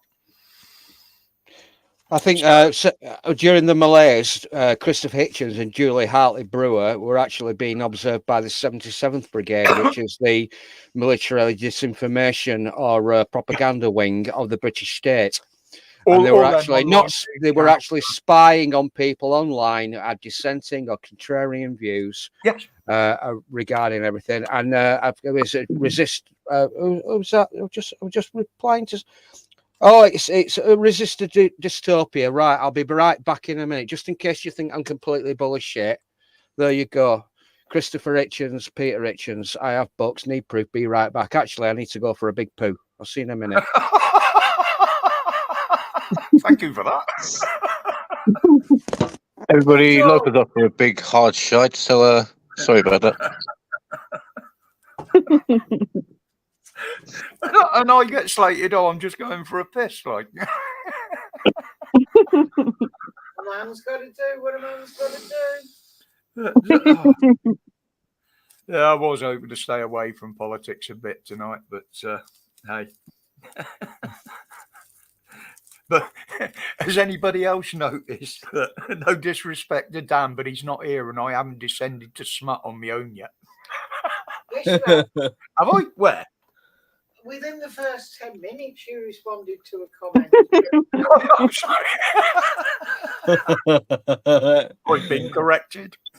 The boss has spoken. Oh, I was on He does it a without video realising. thing with Reverend Simon Sideways this morning, and it was quite early. And some of the, I mean, Holly will tell you, so some of the shit I was coming out with was no different to what I come out with at 10 o'clock at night, and this was like 10 o'clock in the bloody morning. Oh, it's absolutely hilarious sometimes.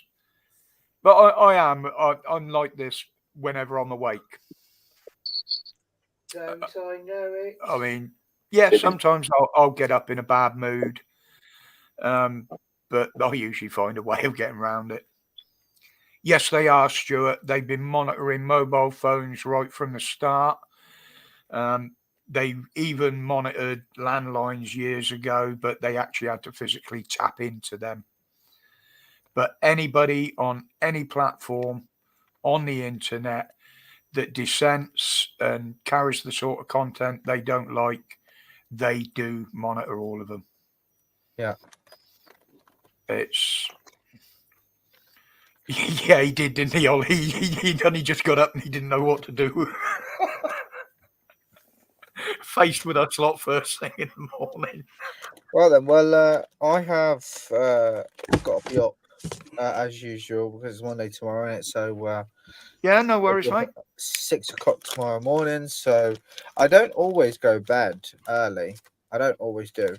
But the thing is, the problem is, do you know whenever I go to bed late, like 1 or 2 o'clock in the morning, I don't have that much sleep, right? And I'm very moody in the morning. I'm a very moody person in the morning if I hadn't had enough sleep, right? So I'm gonna get some extra sleep tonight, and I'm gonna get more than just 6 hours. So I'm gonna call it myself. Yeah, no worries, I'm gonna head off. No, I appreciate you dropping in. Hello, I know you Jack. dropped in for a little while on Pap when he's on. And Yeah. again, you know, there's people in here tonight that don't usually make it to my live on a Friday afternoon, or they just know me through the Pap channel. Yeah. You know. Jack, can I say that's a very diplomatic way of saying I'm going to bed because you're boring, Roger. Whoa! I never said Roger was boring. Oh, did you see that? That was the knife being twisted. You know, I'm going to have to turn my table round so she's got to sit and look at me doing it as well, not just from the back. But take care, Jack. Take it See you easy, later, mate. Jack. We'll catch Take up care, in a week everyone. over a video or something, I expect. Take care, adopted mum. Take care, Jack. See ya, buddy. 99. Good night, mate. 99 shit boy. I'm joking. Just in case you didn't believe me. Christopher Hitchens, arguably, that's a very good book. Good I night, think chapter 4 is very good. Thomas Jefferson versus the Muslim pirates. Course, God, you he's need not to great. sit on the Christopher big white Hitchens. pan for a long time to read that one. Letters to a Young Contrarian. We'll get to that in a minute because that's relevant. Thomas Paine's Right of Man, Christopher Hitchens. I've also got Peter Hitchens as well. This is what I put Dan onto. Dan's got that. Abolition of Liberty, which is about the British police force and how all our liberties are being taken away. So you've got to have identity cards. You've got to be, I thought it the onus of proof rested with the police, not for you to prove your identity. You don't have to carry it round all the time. That's a European invention. The state gives you rights. In Britain, it's different. The populace, the population. In them books, I'm sure Loafer can do you a membership for his library for a small fee. That one's good as well. Peter Hitchens' Abolition of Britain. So this is the thing that we're getting onto, which made me soften to a passive aggressive porn bomber. He came out with Hitchens' Razor one night on a live stream a few months ago. That which can be asserted without evidence can be dismissed without evidence. It somewhat made me a little bit more mellow towards Henry, but everything I've seen ever since then. Shall I give you a hint, Loafer? Complete twat. Shall I give you a hint? He's probably lurking now. I haven't got a fucking clue who you're talking about, and I've got absolutely no fucking interest in him whatsoever, mate. Henry fucking Crinkle. But if you don't like your eyebrow books and all this sort of shit, that's what I'm going to be reading next. Freaky Dancing by Bez from the Happy Mondays. Here endeth the sermon. No, like I say, I used to read fantasies years ago. And Heather only got me to 1984 because I just wanted a copy of it. It's one book I've never had a copy of. If you look through the pack of books I've got upstairs, the main ones are Jeremy Clarkson's annual book.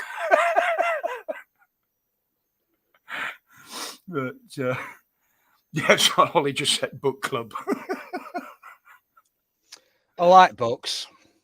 Yeah, I mean, if people want to read, I mean, to me, the first time when everybody opens a book like that and starts reading that, you're letting somebody else inside your head.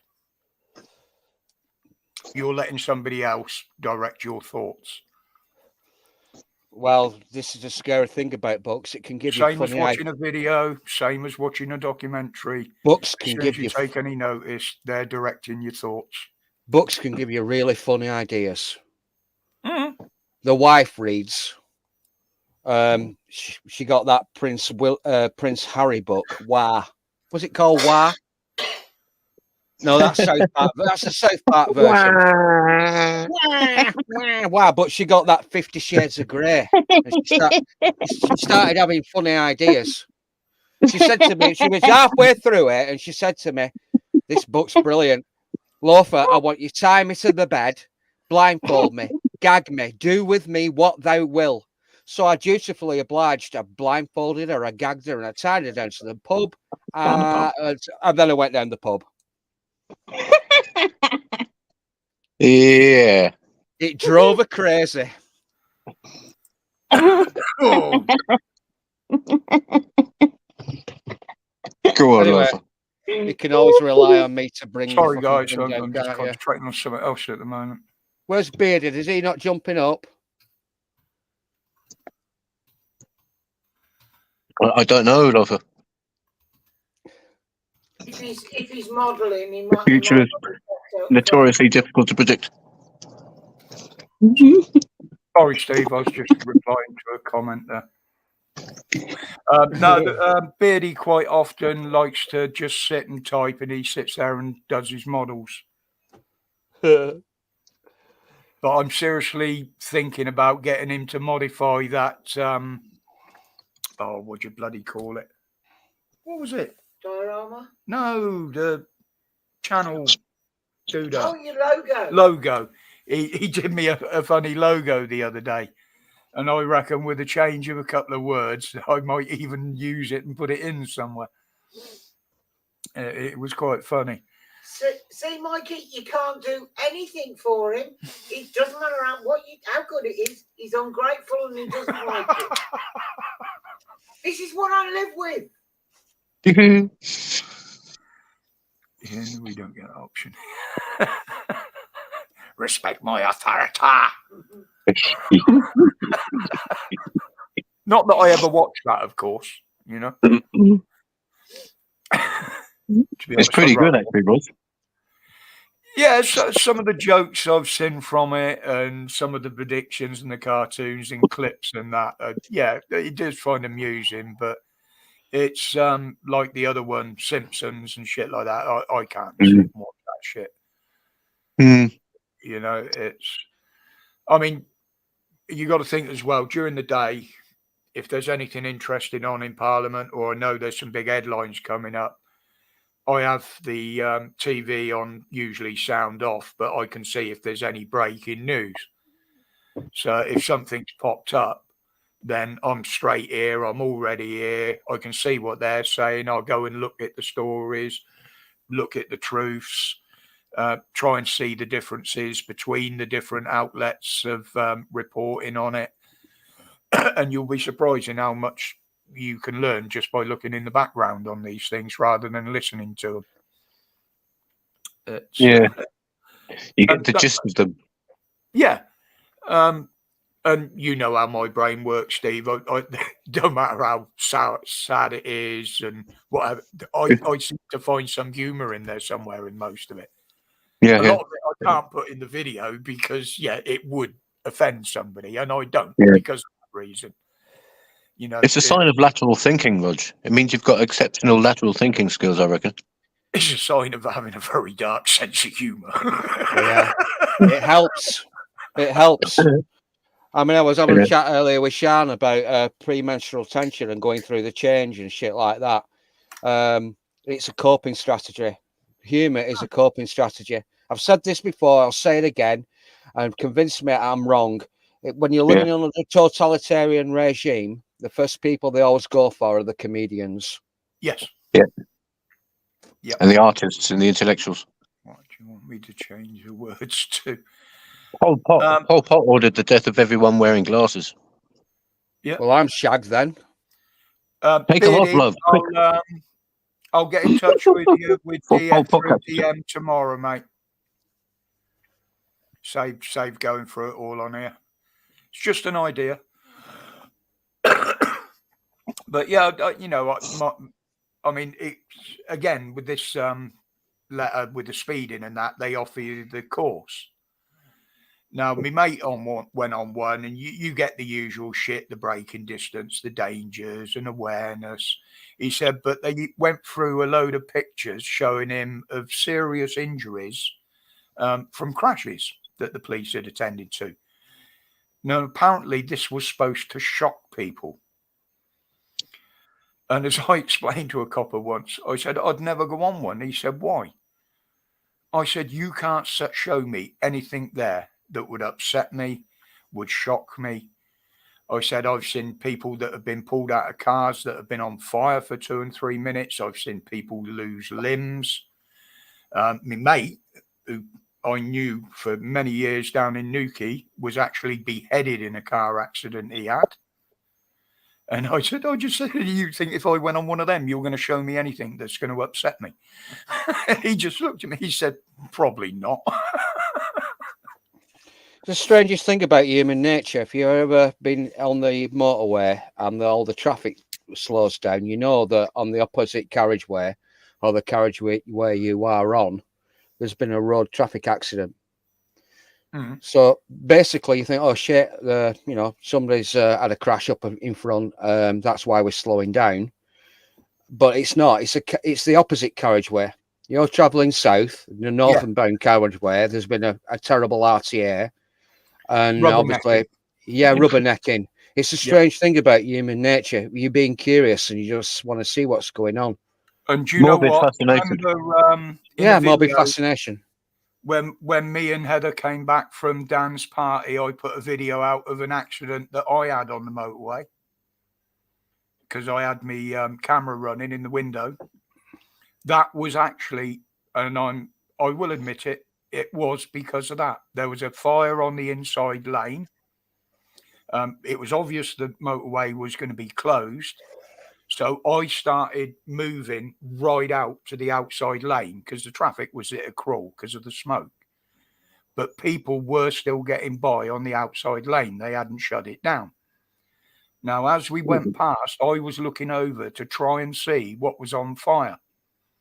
And I didn't notice the 4x4 stop in front of me, and I went straight into the back of him. Oh, crikey. Luckily enough, as I showed in the clip I put in my video, there was the only bit of damage was to ours, where his tow ball made a hole in the bumper. The airbags didn't go off. He wasn't worried. I made sure he was all right. We shook hands and went on our way, and that was it. We didn't even bother exchanging details. No, it happened to me. I was at the traffic lights and I put my handbrake on. I was the first to proceed, first at the red light, and some old dear ran into the back of me. And she was very apologetic. She jumped out. Oh, I'm terribly sorry, terribly sorry.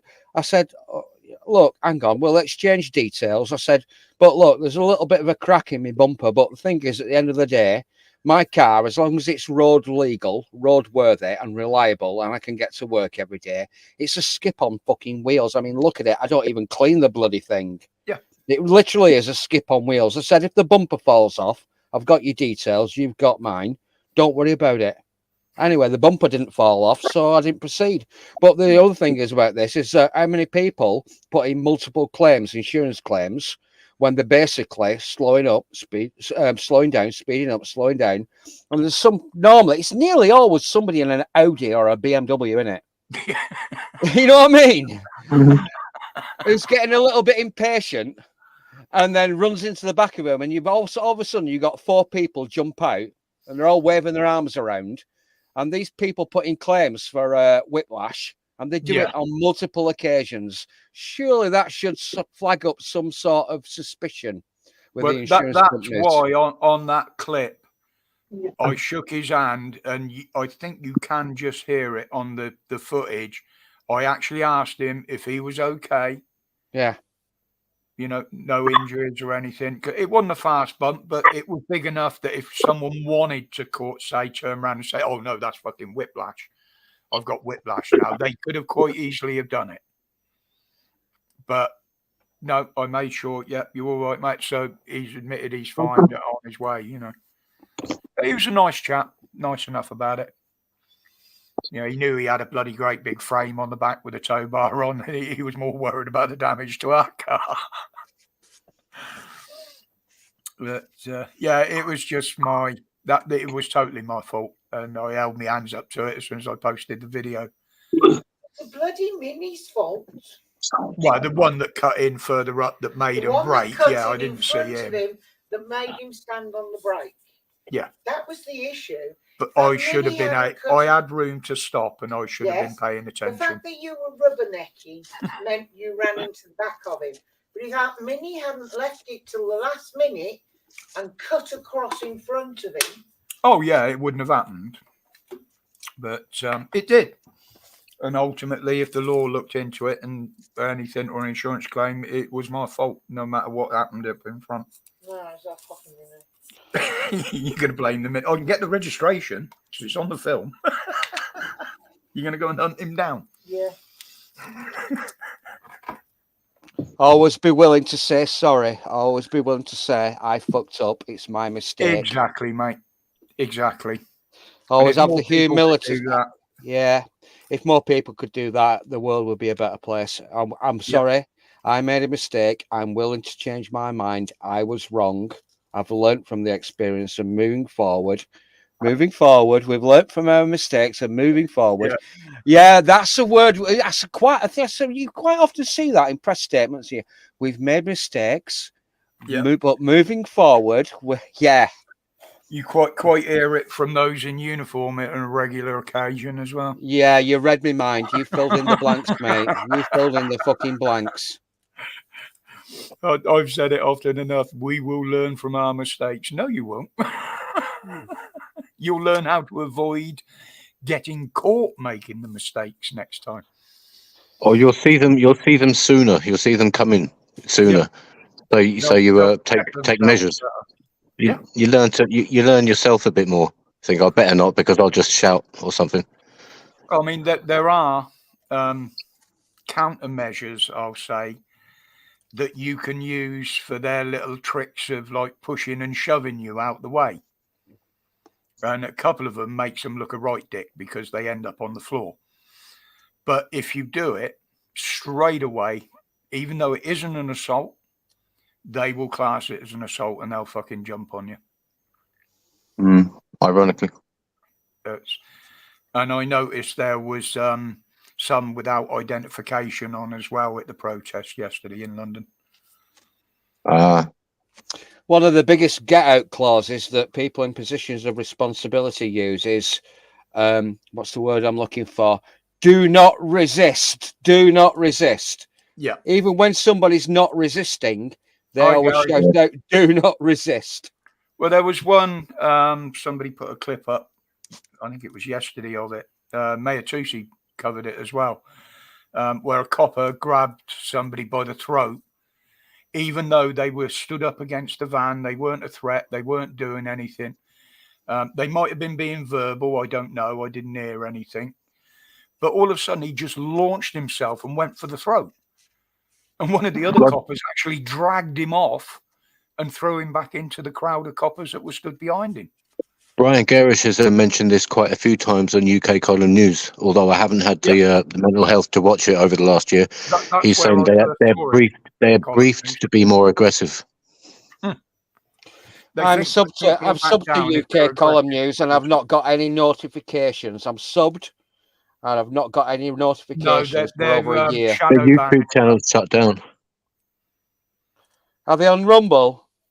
Well, they've got their own website, ukcolumn.org. Yeah. Right, I'll have to check it out. Newsletter, undoubtedly. There's Smart another people, web, there's another people are getting through everywhere, so that will come up somewhere. Somebody will complain about it. I'm still getting notifications from the Duran. Two Alexes, two Greek fellas, one's English. Yeah, I don't know. They both speak perfect fucking English. The Duran, I'm still getting notifications through from them. I don't get notifications when somebody's commented on mine. No, well, yeah. But the thing is, the Duran, I'm still getting notifications. You would not believe if I can actually just go into my my feed. Just hold that thought. I'll be back. No, hang on. Wait a minute. I don't have to. I know what I'm talking about. The Duran, they've actually, people like Jimmy Dore in America and George Galloway have been using their material. And you would not believe it that the Duran did a conversation and I recognized the studio. The Duran, one of them, Alex Mercuris or the other Alex guy, were having this conversation and they're in high leatherback chairs and there were loads of bookshelves behind them. It was fucking Sargon's Swindon studio. Yeah, it's a lot of these channels, bigger ones that are getting pulled down. They are starting up their own websites now. Who was it started a big one? He's a bit of a conspiracy theory. Boff. Oh, pardon me. I can't remember his bloody name now. But he got thrown off YouTube, and I noticed he's back.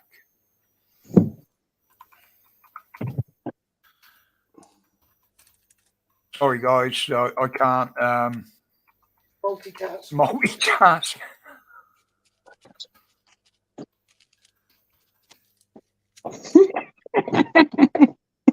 try and type while you're talking. I give up sometimes. And the other thing is, every time I type, I have to look at the keyboard and do a spell check because I'm slightly dyslexic But even the spell checker can't recognise what I'm trying to type sometimes, so I have to try 4 or 5 options before it picks it up. Or ask me. It's hilarious. I'll sit here for 5 minutes trying to type a word before I'll turn around and ask her, how do you fucking spell this? He asked me to spell something earlier. Apprenticeship. And when I did, he actually turned around and says, spell checker says you've got it right.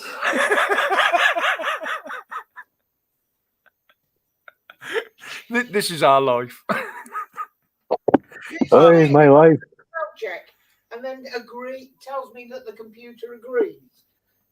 Yeah, but the thing is, it's like if I've misspelt it once, it's like the brain panics and it can't put things into order. So what I try and put in to correct it just don't make sense.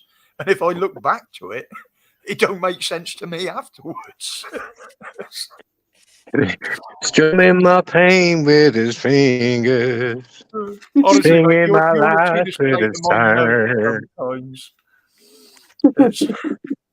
And it makes it even worse if I'm having a bad day and my muscles are a little bit trembly. My writing changes totally. Oh, it's hilarious here sometimes. Being a YouTuber is so much fun.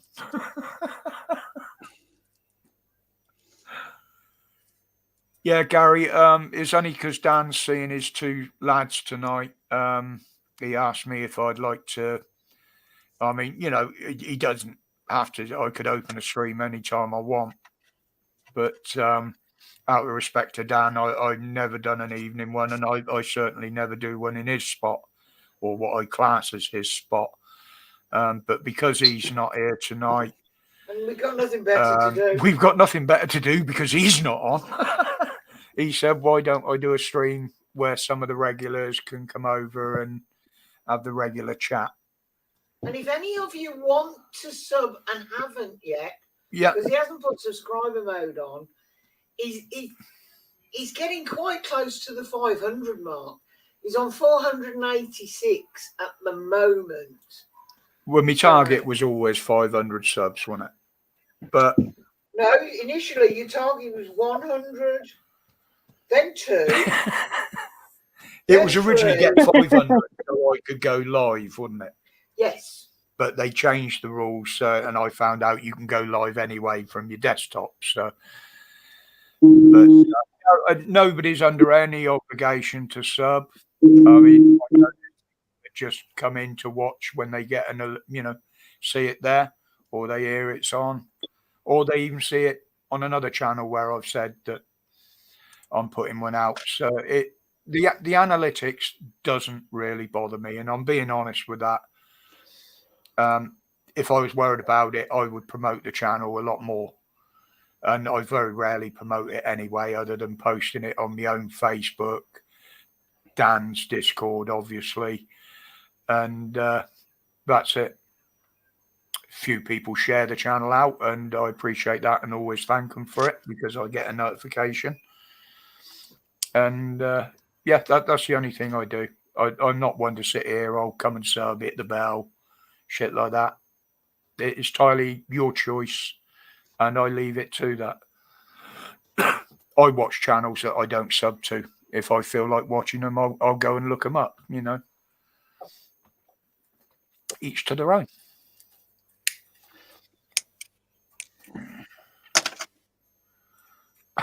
What's going on in the chat here? It's just me being silly, as per usual. Sub twice, I would. Well, funny enough, Gary, I've actually subbed to myself from my backup channel as well. How vain is that?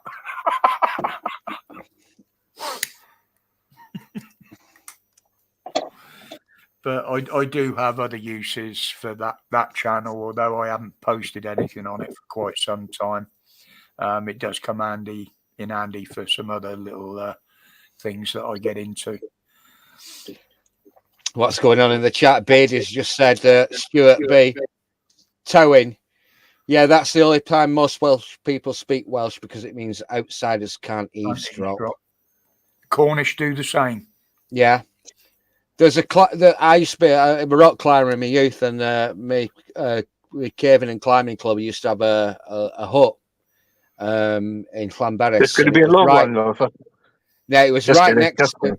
It was right next to a pub, and you go into the pub, and all the Welsh people were speaking English. But as soon as the Lancastrians and the Yorkshiremen went in, they started speaking Welsh. Yeah.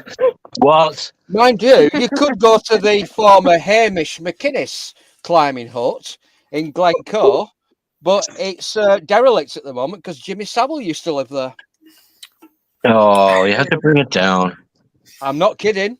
Not the Hamish McInnes climbing hut. Jimmy Savile used to live there. You just killed my buzz. He sold it. He sold it to the Scottish Mountaineering Club. And when the scandal broke, everybody went round and they started trashing the fucking place. Now then, jingle jangle jewelry. I was about Fuck's sake, Lofa. Take a grip on yourself, man. What have you just ended to? I'm gonna bring it down. I've got to bring it down. It's a coping mechanism. I reckon that homebrew's still fermenting. Yeah, in his for brain. you just bring the rest of us down. Lighten it up. Do a little tap dance. Dance in the rice for us. Oh my god! Do you know what, Beardy? That's on about speaking Welsh and that in here. One of the funniest things I've ever seen. It wasn't speaking Welsh, but it was based in Wales. Was from the film Twin Town, where the lads, the Scroats, had nicked an ice cream or a hot dog wagon, and they'd gone up on the hills and they were selling burgers and hot dogs out of this wagon. And this little old Welsh farmer boy comes along and they give him this hot dog full of fucking weed.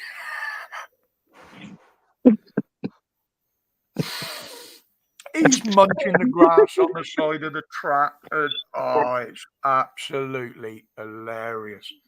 If you've never seen the film, I recommend it. It is piss funny. What's it called then, Pops? It's Twin Town. It's based in Wales. Yeah, there is a little bit in there. There's a dog that gets killed, and you don't see it. Obviously, it's a widely known film, but a lot of it is just piss funny with the corruption in the police and. I've just gone onto Wikipedia to search for it now. Take Wikipedia with a large pinch of salt because the CIA fucking own Wikipedia. Apparently, where's my tinfoil at? Welsh dark comedy about crime. Yeah, it's dark so comedy. Funny. Dark comedy. Yeah. Well, I'm gonna have to investigate that. You know me by now. It's quite an old one, but me looking in the background, as I do, especially with cars. At one point, they steal what is supposed to be an AC Cobra, or as they call it in the film, I got a Cobra. Now, they go tearing up I think it's a rugby field with it. But what I noticed, sacrilege in Wales. You can't tear up a rugby field in Wales. Good grief. Well, driving an AC Cobra like that is totally sacrilege to a petrol head. But what I know, Think of the W's used in the response to that. Well, most every AC Cobra I know runs on nothing smaller than a V8, and it's got this tiny little exhaust coming out the back, like it's got a little 1300 engine stuck in it or something. But they've dubbed the sound of a V8 over the top of it. But it is a very, very funny film. If you've got a bit of a strange, or as Slofa said, dark sense of humour, it'd be up your street. I'm just going to copy and paste into the chat my last Twitter post. It hasn't fucking stopped. You won't be able to paste anything in the chat other than private chat, mate, and it's only those on StreamYard can see that. You just can't put a link in. Oh, let's just go. Yeah, you can copy and paste because. With regard to the current thing, I've just posted it anyway, just for a giggle. Oh, try it, yeah. But I know there's I had problems originally with links that people used to post in the chat, so they do go through, but you guys don't get to see them, and I don't get to look at them until after the stream where I can okay it, and then it'll appear in the chat. Yeah, Loafer's done it. I've done it. That's a copy and paste from a Word document. I've just done it as an experiment. This trans man is intent on buying a one-way ticket to Palestine to stand with my LGBTQAA plus brothers, sisters, and in-betweeners. I will shout out my displeasure from the highest rooftop. Let him go. I got thrown on the naughty step on Twitter of all things. I've only had a Twitter account for the last 3 weeks. Has And he I got to put go that from in. me to pay for it? I'll send a $5.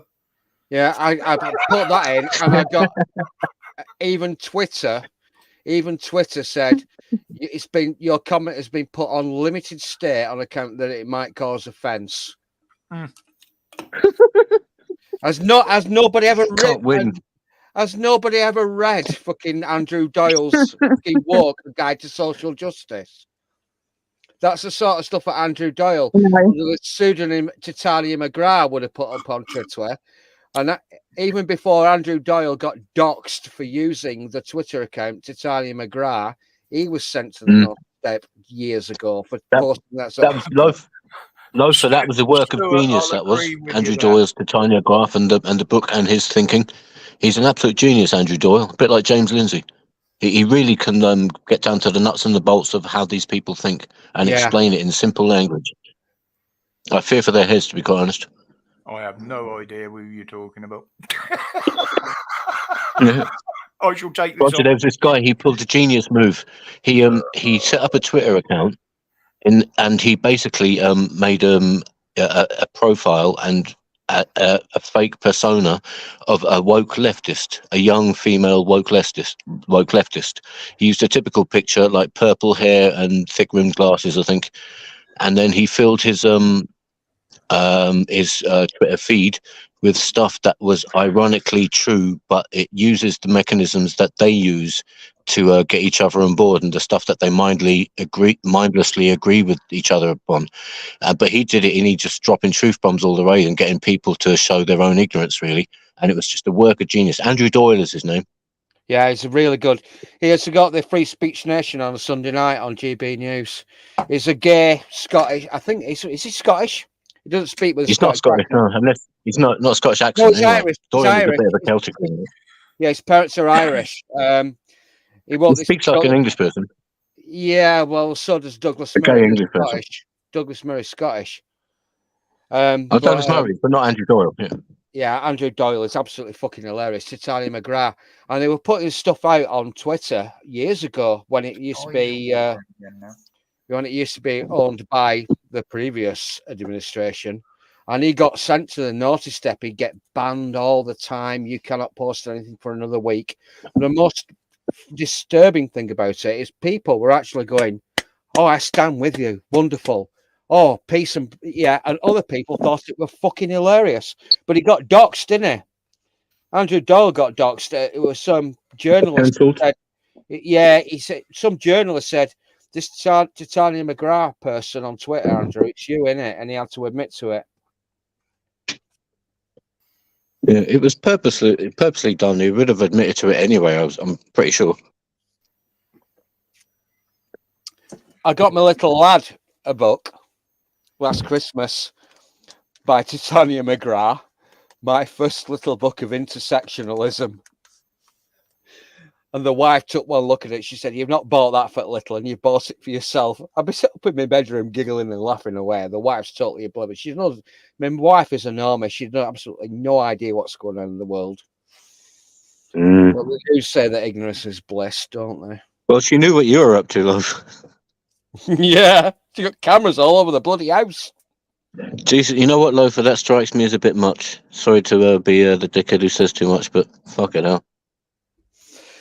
Yeah, well, that's what my psychologist said to me around about 10, 11, 12 years ago when I started having blackouts, non-epileptic attack disorder. Yeah. Right. The psychologist said, "You're letting your wife dominate you." And I said, "Look, I give her so much slack, then I rein it back in. But ever since then, I said, I'm not putting up with this shit anymore." Okay.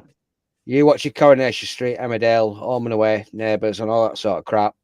order your stuff off Amazon, and like, you know, essentially we live separate lives. I know it's a bit sad, but in this day and age, when you've got 1.5 jobs and your wife's employed by the state and she's got a secure job and you haven't, Mm. then if you're raising a kid, then Yeah. you know, Yeah, you're doing the right thing, love. Sounds like. it's difficult. It really is. The wife is a fucking complete and utter normie. She would not be having the conversations that we're having, and that includes people in the chat as well, by the way. Is she against you having them? She just thinks it's your weird shit. Well, Like she the rest says, of it. I go away to my lockup and I've got an army of spiders round the door. She sends me into the bathroom. Oh, spider, a spider, a spider. I come in here and I release him in my lockup, and I tell the wife, you don't come in here because there's loads of spiders guarding my lockup. So she doesn't come and bug me. I mean, I came in early tonight with all Yeah, these books. pardon the pun. I came in here tonight and I went off for my little poo, and I brought these books in to show you. And I told the wife I'm on a Sunday night book club. What book would it be if you had to be most accurate about your excuse? 1984. Yeah, absolutely. Yeah.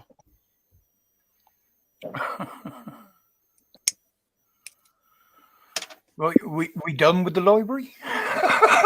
Sorry, I'm just looking in the chat.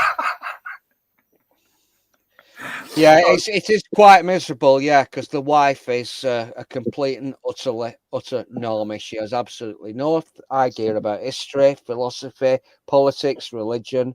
She just does whatever the current thing is. I sent Roger, did I send you a link on it about the current thing? Can you Yes, you did. Yes. Can you screen share that? Do you I feel can't get into it at the moment, mate. I've got too much going on in front of me at the moment. right? Well, I'll see if I can get it up. Give me a minute. I'll finish this spag You and I'll won't get get it it up. in the chat. All links are blocked. That's what I said. And I don't get to look at them until after the stream because I've got to go into the channel, go through withheld comments. You know what, Roger? On the subject of sort of seemingly fishy goings on with comments and such like, and I won't go over the old ground again. But has Stitch ever told you that she is unable to leave comments on your video channel, on your videos, on the comment section of your daily videos? I'll have a look. I know she's not blocked, so I would say that it's probably YouTube. I've had It's not this every problem before. news just in. It's not every time. Right. I'll look in. I know I've never blocked her. Yeah, Put she her couldn't in get blocked and unblocked all the time anyway. No, and even if somebody had blocked her, I would still see the comments. It's only the person that blocked it that wouldn't. Mm-hmm. It says, I mean, I do see them, and I reply to them all that I see. Babe, what does it say when you try? This action is not permitted or something. This action is not permitted, is what the reply she gets when she sometimes when she tries that to. would be from her end, then not from mine. Yeah, What weird. Is unsubscribing Yeah. and then subscribing Unsubscribe and then resubscribe after an hour or something like that. Yeah. Graham Nutt used to have the same issue. It might even be interesting for information's sake to see if your subscriber number goes down by one. They then up by mess one. around with the numbers on a daily basis, mate. I never exactly know how many subs there are. Yeah, you've been between 450 and 500 for at least a year, as far as I can tell. And I know there's been a lot more because I've always said a lot of the people that know me from other channels or elsewhere, they will send me an email to say that they've subbed rather than just put a comment. So, and they don't show up in the list. So, yeah, I know YouTube removes subs, same as it removes views. They've always done it to me, mate. Sadly, it's old news now. But like I say, I mean, I've been going 3 years, I think it is now. I've done over 700 videos. As you know, I've only just started going live recently on my own channel, and everybody has said, why haven't you got more subs? And I said simply, it's because YouTube won't allow it. you know, they shadow ban me. They don't promote the channel because of some of the content. And it got a lot worse after I had the 2 videos pulled down, especially after they put me back up and I started gloating that they were fine on BitChute. So go over there and watch them. But no, they've always been on my case, mate. You go to Always. BitChute as well, then? I have got a BitChute channel, but I haven't used it for probably a year or 2 now. I'm not an expert either, but I've heard there are ways you can do it where you do your one on YouTube or something, and there's some mechanism or some app or something you can do, and it automatically irrigates it to your other one. You can upload to. You go through an app and it'll upload your videos to whatever platforms you've got listed. Yeah, all simultaneously. Frightening. I literally only started it to post the ones that YouTube tore down. Yeah. Even then, it's like. I'm sorry. Is that breaking news, mate? It's just putting there: Hamas leader found in London council house plotting terror attacks. Sounds like a Chris Morris movie.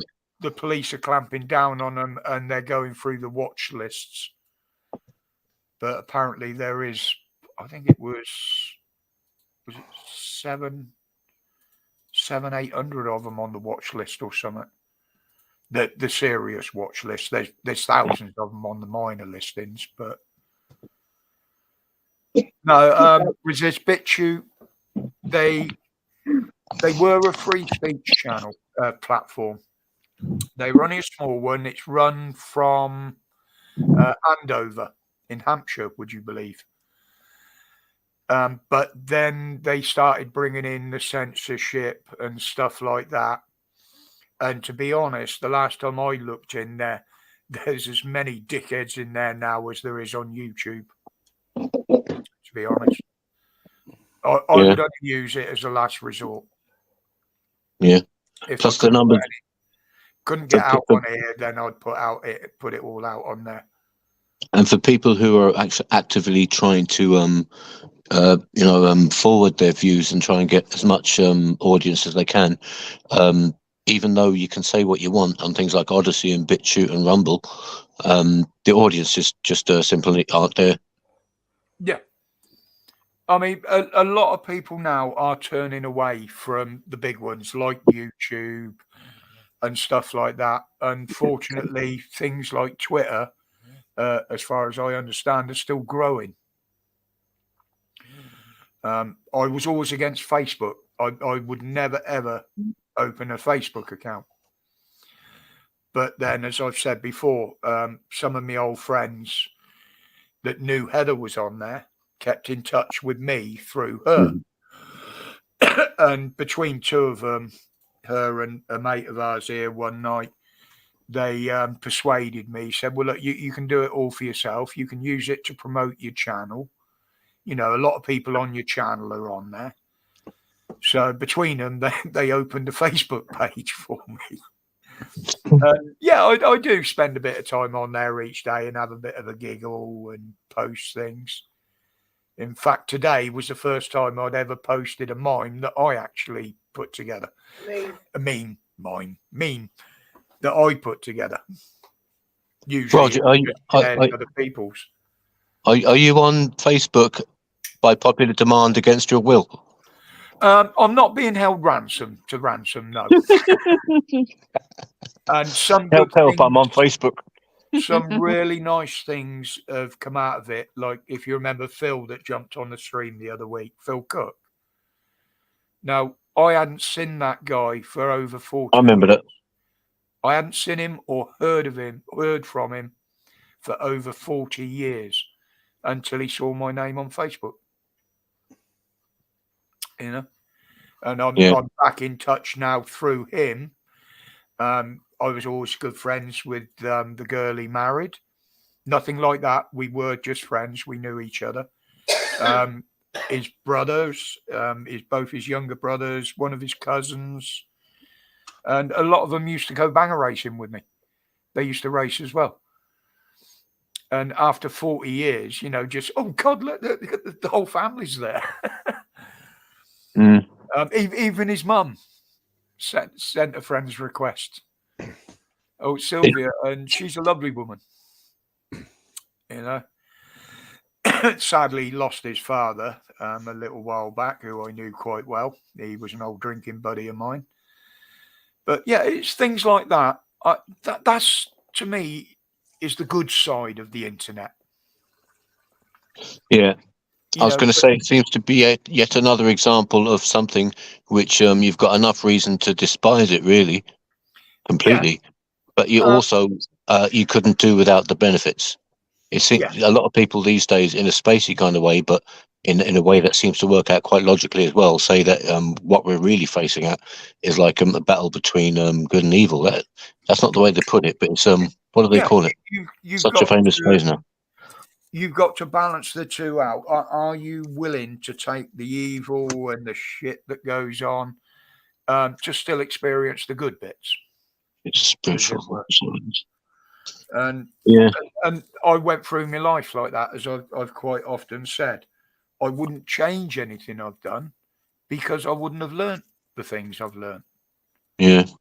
You know, It's a very when I Taoist did wrong, outlook. when I've got hurt. You know. You can't have sadness without joy, sort of thing. Yeah. And who was it? Somebody posted something on Facebook the other day.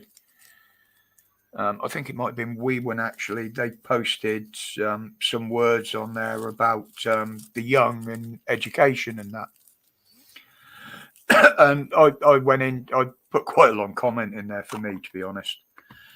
But it made total sense about the fact that what the kids have got today, they don't appreciate what they've got.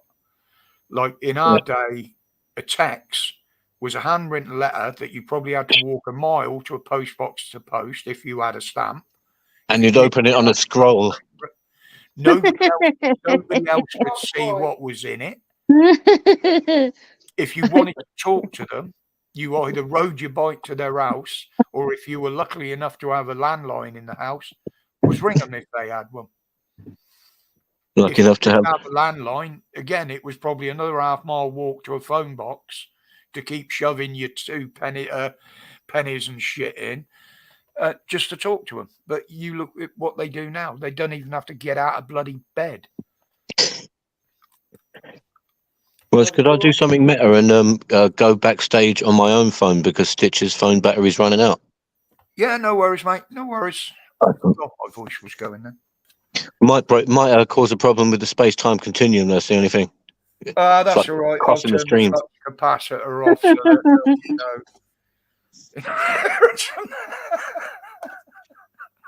Shall I come off and then you can go on? I don't know. I was thinking about crossing the stream, literally crossing the streams, like in Ghostbusters warned us against crossing the live streams. Don't go near the yellow and black hatchings, especially if you're named Slimer. How did I remember that? I've only ever watched the bloody thing once. It's a bit of a funny film, actually, for any sort of conspiracy theorists out there. I got to admit, I think it was No personal the love. second one that Rick Moranis was in. He was, yeah. Yeah. He was the keymaster, I'll tell you ironically. what, Sigourney Weaver looked hot in that. Yeah, a little bit on the masculine side, but she was kind of in a bit of an S&M sort of depiction toward the end. Yeah. She was strapped to something scantily clad. Not that I fast forward rewound it too many times, but not quite as hot as she looked in Galaxy Quest when she had half her uniform ripped off her. ladies and gentlemen, we'll be back to normal in just a second. Yeah, normal service will be resumed as soon as we figure out what normal is. Heather? What normal? What's normal? Don't know. No, I mean, it's a quote from Hitchhiker's Guide. What one of you two is going to have to mute, Steve. Whoa. Yeah, it was creating a loop there and an echo. That's what Two I meant about the gingers space together time don't continuum. tempt No. fate. Oh, you remember it as well, do you, Yeah, Dave? yeah. I actually preferred her in that to Alien, Yeah, yeah. and that What else was was she in? deliberate to gain views as well. The scene in Aliens, or Alien, I should say, Mm. in the first I one. saw the second one when I was about, I think, about 15, and I thought it was the most depressing thing I'd ever seen in my life. All my mates thought it was the coolest film in the world. I was thinking, Jesus Christ Almighty! Let's all go and fucking kill ourselves. Right? Oh dear God! How could, it's like a film going. Let's make something worse and more horrific than you want to watch for no real reason. I couldn't say any plot where people. Oh, obviously, there is a plot in that, and it's a famous director in that. I can't think Ridley Scott probably. And Yeah, but it was Jesus Ridley Scott Christ, that Yeah, it done was. Alien. Yeah. Captain Buzzkill or what? Yeah, I've watched some weird ones over the years. One, oh man, I've got it on CD upstairs somewhere. I must look into if there's a copyright on it. I don't know whether it's available on the internet anywhere. It's called Meet the Feebles. All right. Now, I think it was made in either Australia or New Zealand. Now, it's all about the cast of a theatre show. Now, all these casts are either puppets or humans dressed as characters, like cartoon characters, mainly all animals. There's a gay fox. The star of the show is a hippopotamus called Heidi, who's in love with a little dog. And literally, Oh, yeah. if you Now you're watch, talking. if you watch in the Don't. background, all the background in it is famous scenes from films. Oh, Like redubbed. there's a bit there where there's a monster comes out of the sea onto a bridge. Well, that is that it came from the sea, an old horror film. Every single car you see in shot is a Morris Minor. Don't matter whether it's a van, a hearse, a car. Every single vehicle in that film is a Morris Minor. It's full of sexual innuendos. I mean, you, Loafer thinks he's got a dark sense of humour. You watch this thing. I mean, I pissed myself at it. I saw it for the first time. Oh, God, it must have been 30 years ago now. Even the video I got is not very good quality. But I used to have, it was when Sky first came out. What was it called? Lon? Meet the Feebles. You looking it up, are you? Yeah. And I woke up about 2 o'clock in the morning and this thing was on. And I'm just like, what the fuck? What is this? And it replayed again a few weeks later, so I watched it all the way through. And I'd totally forgotten about it.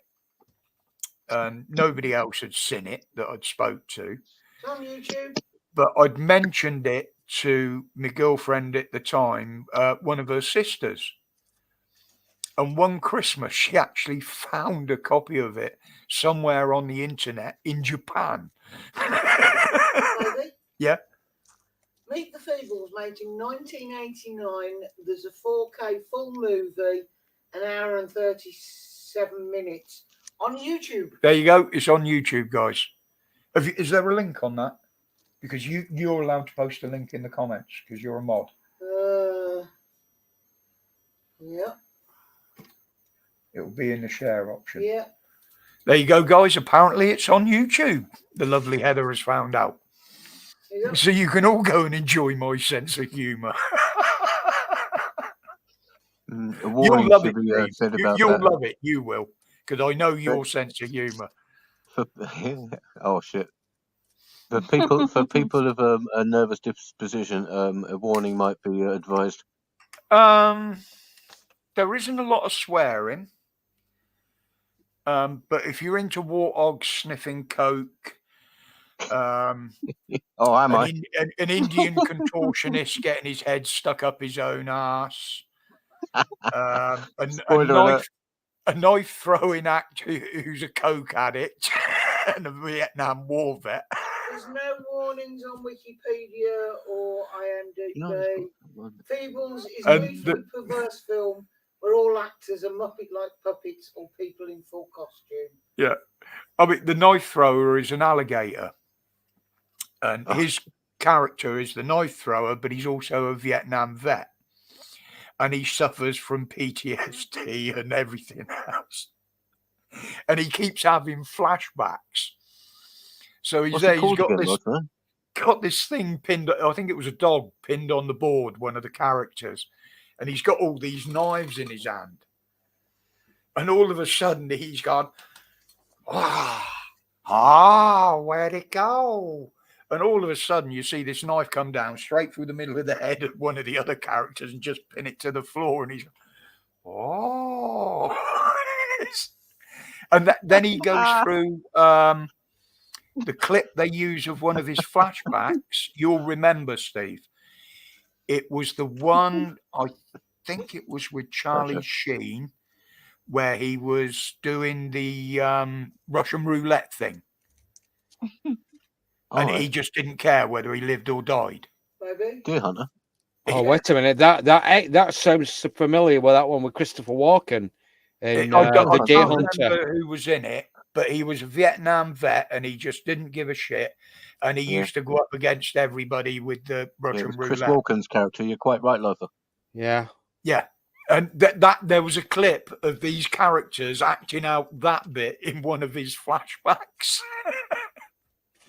There's another great scene in that movie.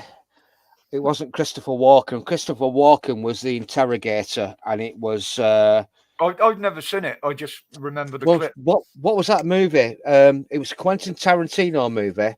Christopher Walken is playing the mafia boss. Has never killed anybody. He's always sanctioned hits against other people, but he's actually crikey! The guy was in Easy Rider. Dennis Hopper.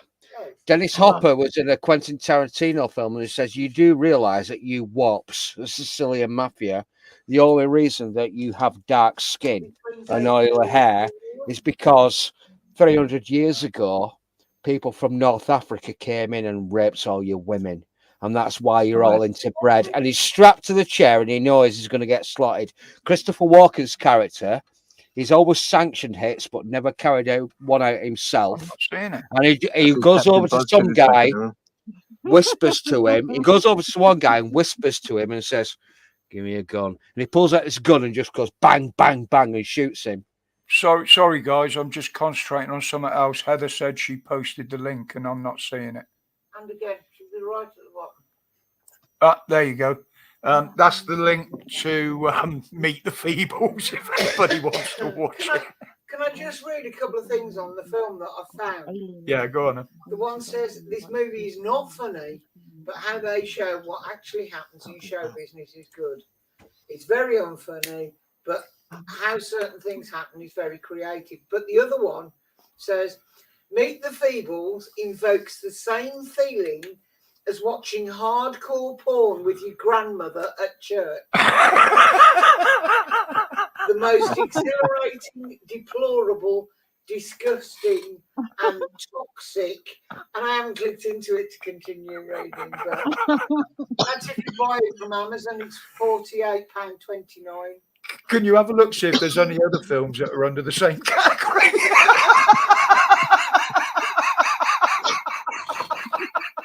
£50 for that. Yeah. But I can get that at home. Just kidding. Well, there's the link. You can save yourself £50. Look, watch it on YouTube. And that will stay in on the timestamp 2:43, 2:44. I think the amount of people that are watching now or in the chat, are probably watching, who actually watch it on YouTube and therefore save £48 something. That would be a lot of £48. And I think with all that money, we could club together and start a community. Good night, Gabby. Take care, sweetheart. Yeah, I would recommend that if you do like a beer, don't have too much that you can't see what's going on, but enough that you can giggle at it. And don't white out on any smoke, but after a smoke, it is fucking hilarious. Pops, there's this one that I saw, and I'm trying to remember what it's called, but it's about this woman. I think she's like I think she's some sort of like mutant or alien or something, and in her vagina she's got like this monster, and they've made her like really sexy, so she's reduced all these I've men, seen it. You get the and she teeth coming eats out, them. and Yeah, and she eats them. Yeah. Yeah, that is the weirdest fucking sorry, shit that's a strange admission to say. I've I've ever watched seen that. in my entire life. It's kind of funny though. Thanks for sharing. But there again, you got to understand that I also watched films that were called like what was one, The Vampire Motorcycle. I bought a vampire motorcycle. Is she talking about? Gay nymphoid bikers on acid with Bambi.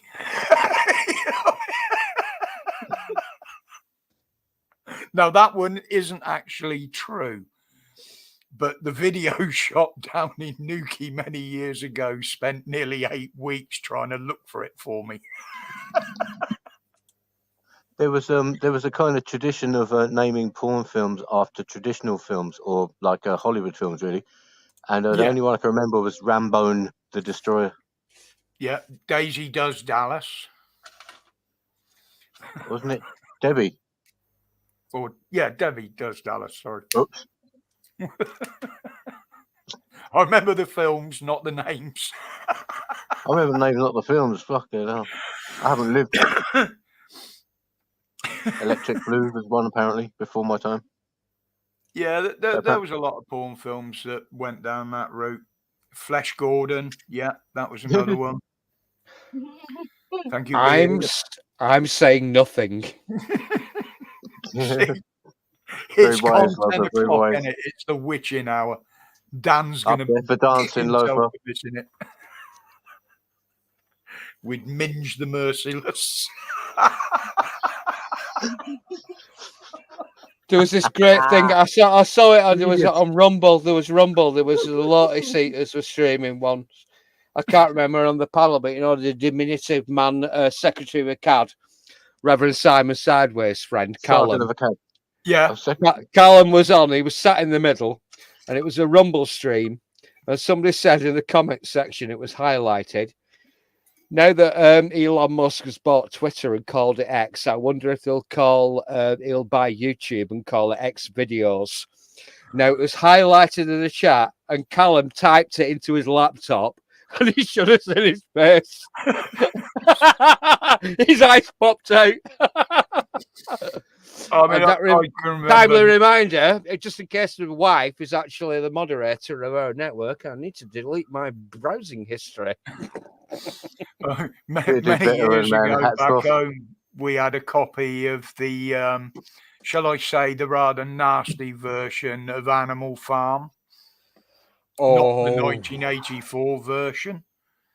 No, I'd never seen it. I'd heard about it, but some of the doormen that I used to hang around with said, look, we've managed to get hold of a copy for a week. Let's all sit down and, see what we think of it. And I'm not joking, mate. We had a bloke there we used to nickname him the Wookie. He was about 6'8", and big beard, long hair. Within 4 minutes, he'd literally turned around, walked out, and thrown up.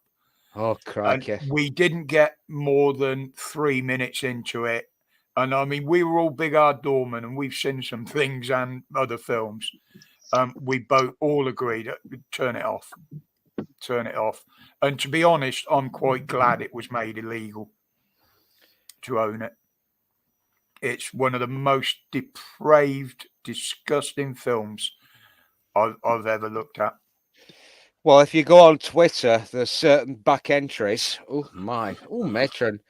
There's certain things on Twitter you can peruse with regard to the current thing that's going on in Palestine, and some of it's absolutely fucking horrific. Yeah, I mean, Absolutely I used to horrific. see some originally on YouTube, well, and other platforms of stuff that went on out that way, and I wouldn't like to even repeat some of the things that I used to see on there. Yeah, It's it's the sort of content that can create very, very disturbed minds. And that's one of the reasons I just know I'm not watching that anymore. And I'm quite glad they've been censored out. They were just unbelievable. And not just what things that were done deliberately, some of the things they used to put up on accidents and that as well. They were just unbelievable. And, that's why I said I've seen the good side of the web. And having seen the web develop, as it were, social media not taking part, I can see its downfalls. And I think it's its own worst enemy. And at the end of the day, it will end up consuming itself, unfortunately. That's my prediction. Maybe not in my lifetime, but I think that's where it'll all end. All it'll be used for is a propaganda outlet, and that'll be it. So when it comes to this new online harms bill, with regard to what has allegedly been going on with Russell Brand, if you bring in this new online harms bill, the government can actually dictate to social media companies what you're allowed to watch, what you're allowed to participate in. Yeah. And if you ever look back to what happened in the last election in the United States with a certain orange man being absolutely shadow banned and destroyed. If you've ever watched the Joe Rogan podcast with Mark Zuckerberg and what he admitted what he was doing, then obviously dark times really do lay ahead. Yeah, they do, mate. I've seen it coming for a long time. And that's one of the reasons I was reluctant to get into the internet. It was a necessity with what I was going through at the time that I actually learned. Otherwise, I'd probably still be ignorant to it now. Do you think it's become the internet has in a space cake kind of a way? Has the internet become the kind of focus of all life as we've ever known it in history and all an arena, if you like? It's opened my eyes, mate, over the last few years. Some of the things I've seen, some of the things I've heard. There's not a lot that shocks me. But I have seen and heard things on there that have totally shocked me, and some that absolutely disgust me. I do give the odd opinion on some of them, and I did leave the odd comment on some of them videos back then, but so were a lot of other people. But, you guys, you've been brought up with this technology, and you've developed along as that's developed with it. And it's become the norm. Now, to people my age, it was never the norm because we never had it. We never needed it. We got on life perfectly without it. Called the real world. On the other side of it, the flip side, now, I'm quite glad that I did because in my situation now, it is my main contact with the outside world. I'm doing exactly what I didn't want to do and why I didn't want to get on it, but it's become a necessity. So I've had to adapt to it. Do you know what, I haven't been forced to, but I've read this book years ago, and it said the same thing that you're saying, and it really struck me, and I didn't know why at the time because I didn't like it. But it was this really good book called Three to Conquer by a guy called he's got three names in his letter. In his 3 words in his name,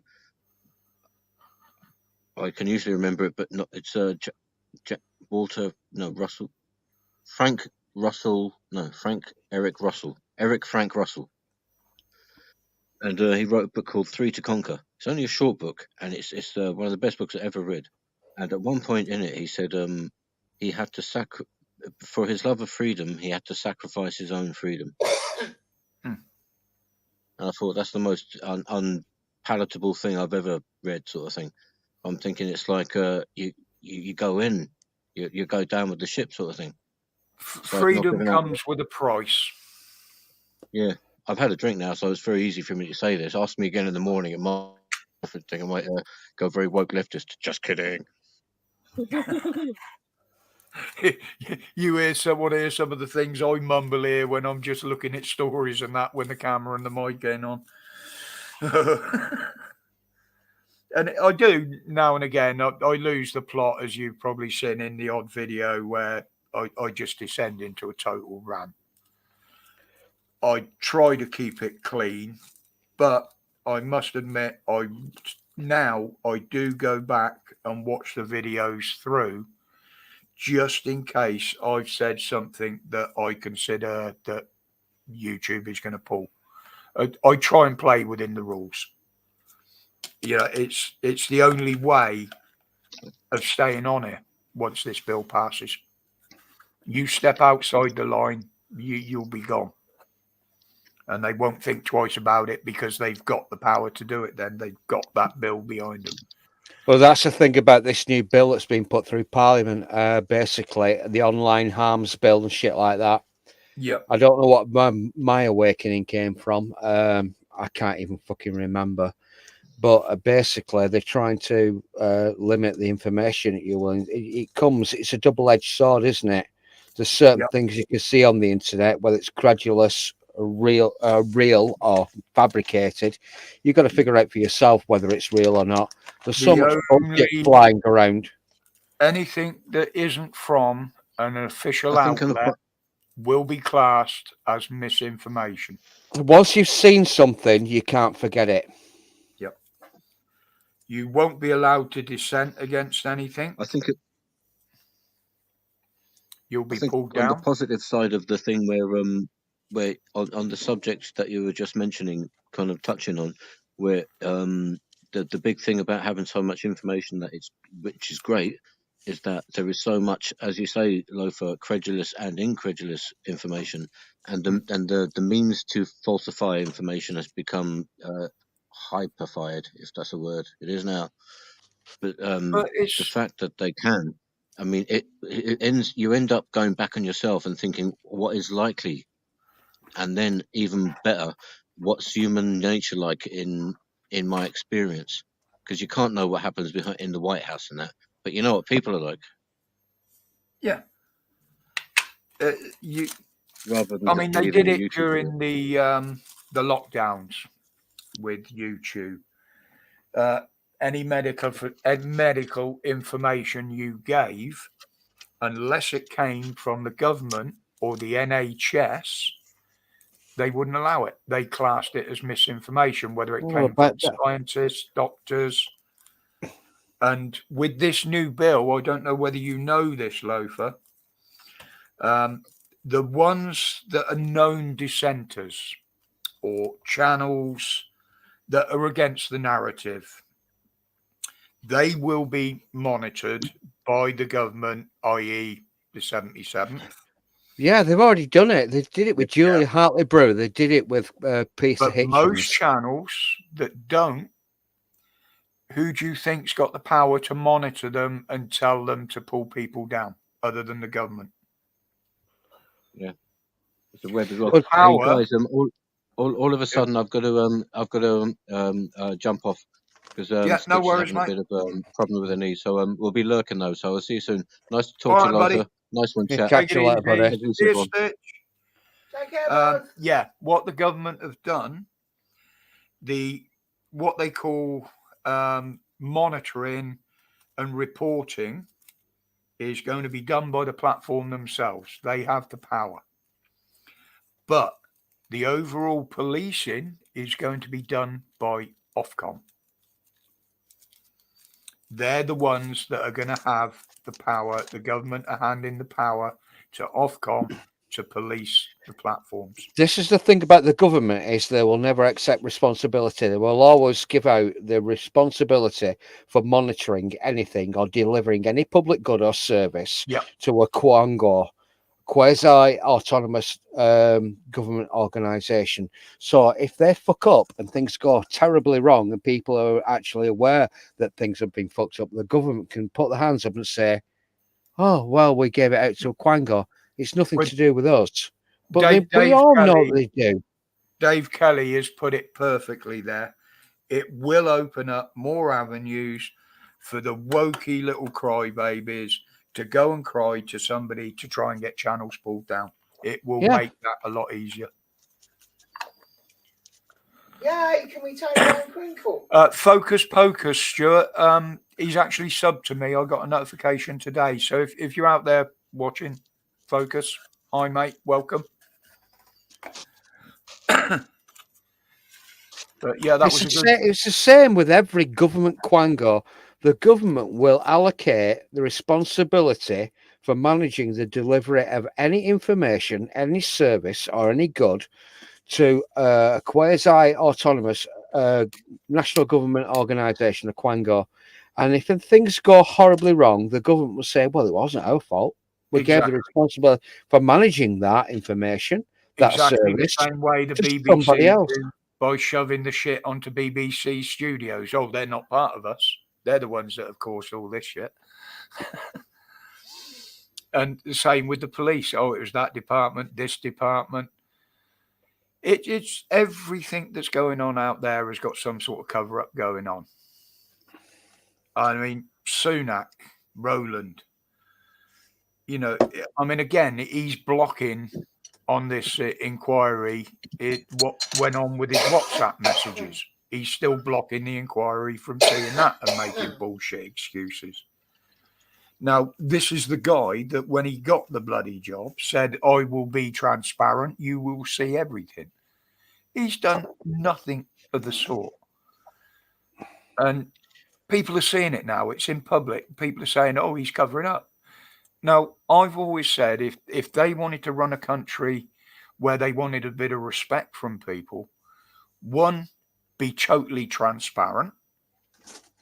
Even if you get it wrong, admit you've got it wrong, try again. You'll get more respect for that than trying to cover it up a fuck up. Now, the other thing is they keep moaning that everybody spreads disinformation, misinformation, conspiracy theories. Well, if they were open and honest and showed us everything and explained things, not tried to hide them, those conspiracy theories would disappear over fucking night if they showed us the truth. But if they turned to that way now and did it, nobody's going to take a blind bit of notice because they've lied to us before. And as far as we know now, they're going to be lying all the time. So they've lost that. You know? It's... what's that? That's photography in the world. Never detained or arrested. Same as Northern audits yet to happen. That could change, Stuart. They are looking into, and the police have been pressuring the government to pass some sort of legislation to try and block and arrest legally auditors. And there'll be some new public photography laws in the pipeline, I expect. But that's only something I've heard that's been put forward. They've asked for. I can't say it's fact because I've seen nothing to prove it. So, but the sources I've heard talking about it are pretty reliable, as I've found. There's some people posting in the chat about photography. Have you ever seen the 1,000-yard stare by, I think it was Donald McCallum, who was a war photographer during the Vietnam War, and he showed this picture of a GI who was completely stressed out. Everything, his humanity had been stripped from him. He sat on his haunches, clutching his M16 or whatever rifle was in the Vietnam War, and he's just 1,000-yard stare. There's nothing left inside him. He's been totally stripped of his humanity. Lot of them like that over there, and a lot of them are still like it, unfortunately. Beardy, yeah, same as mate. I haven't been arrested for filming, but I did get seriously harassed, as I showed, and I think it was my second video, by about half a dozen coppers. Boy, they were dealing. There was more around me than there was against the guy that they were trying to talk to. I've been arrested quite a few times, but not for photography or anything like that. This is what gets my noggin jogging. How is it that Tony Blair lost, I think, 2 by-elections before he became a Labour MP? Then I wouldn't know, mate. As I said, it's only since this shit's blown up that I've even took any notice of politics. And then eventually became Prime Minister. So you jog that on a few Prime Ministers down the line. You've got Rishi Sunak is the former, I think he was a Wall Street investor, a banker, or what have you. And he gets parachuted into a Tory safe seat in Richmond in North Yorkshire. And within 9 years of becoming a Tory MP as the Prime Minister, and he was never elected. Never elected. And it's exactly the same with Macron in France. Now, what was kicking off around about 5 or 6 years ago, the Gilets Jaunes movement, they put tax prices upon fuel. And everybody was taking to the streets and protesting. And then you roll it on in about another 3, 4, 5 years during the coup down. We've got the trucker protest movement in Canada. And everybody's protesting. If you look at Trudeau, if you look at Macron, if you look at Sunak, they're not real politicians. They've not worked their way up through the ranks. It seems that they've been dovetailed or shoehorned into a position of responsibility and power. And it's happened in Canada, it's happened in France, and it's happened in Britain. That immediately arouses suspicion in me. It just seems curious that these people can come out of nowhere. We've had 3 or 4 now that are unelected over the last few years. That proves the point. You know, it's... Well, I'm going to give it another 20 minutes or so because my eyes are starting to go a bit funny again now because I'm just concentrating on too much on Dan, so I don't have to. But I'll give it another 20 minutes or so. We've still got good numbers in here as well. 41 now, and we were way higher than that. So thank you, everybody in here. But as you know, when the fatigue hits, I have started to feel like yawning. But I'll keep going for another 20 minutes. So I'll give it till 11:30. Considering it wasn't going to be a late night anyway, I thought it was going to be a night off. Thank you, Dan. Thank you to all the subscribers Friday that voted for it. Yeah. But no, it's been a change doing an evening stream. It hasn't been as bad as I thought it was going to be. But there again, I did think there might be a few more in here, being as Dan put out that he wasn't doing them. But yeah, hey, people want to prefer Dan's stream to mine. I don't have a problem with that. It's personal choice. To be honest, the less that's in here makes it easier for me. But go on till 12, round it off. Yeah, the last half hour before I go to bed, resist. Me and Edda normally sit and have a last cigarette, and a bit of a chat and a discussion. Half an hour, not in front of the screens. Yeah. Before sleep. And then if I go on too late, I end up like I do on Dan's streams, where I'll go to bed sort of any time between 12, 2, 3. And then I'm awake all night and I can't sleep the next day. And then I just start crashing. I fall asleep all day. I just sit here. I've fallen asleep on the desk. It's weird how it goes. And as Dan says, you can't predict how it's going to make you feel at times. Well, any time. You can't have him up too late tonight because he needs to wash up tomorrow. I forgot about that. And the kids have been round. Exactly. That's why I got the hoovering out of the way today. And it has been a busy weekend for me, actually. But it is nice to see the same old faces in here and a few new ones as well. Welcome to the new subs, even if you're just lurking in the background there listening to what's going on. Obviously, Dan dropped in early. He's got personal things on tonight. I don't know. I haven't had an alert that if the Rev went live or anything tonight, but No, he'd come over. yeah, he probably would have done if he'd have come out tonight to play. He'd have probably dropped in, knowing that I was live. But yeah, Beardy. No, you were talking about that, the one that I watch now and again. I don't usually watch auditors, and I wouldn't class him as an auditor. Is DJ. Now he's had some real good videos where security, business owners have actually been very good, very agreeable. They answer questions, and it has turned out like a promotional video for that business. And I think a lot of it is to do with they literally don't know the law.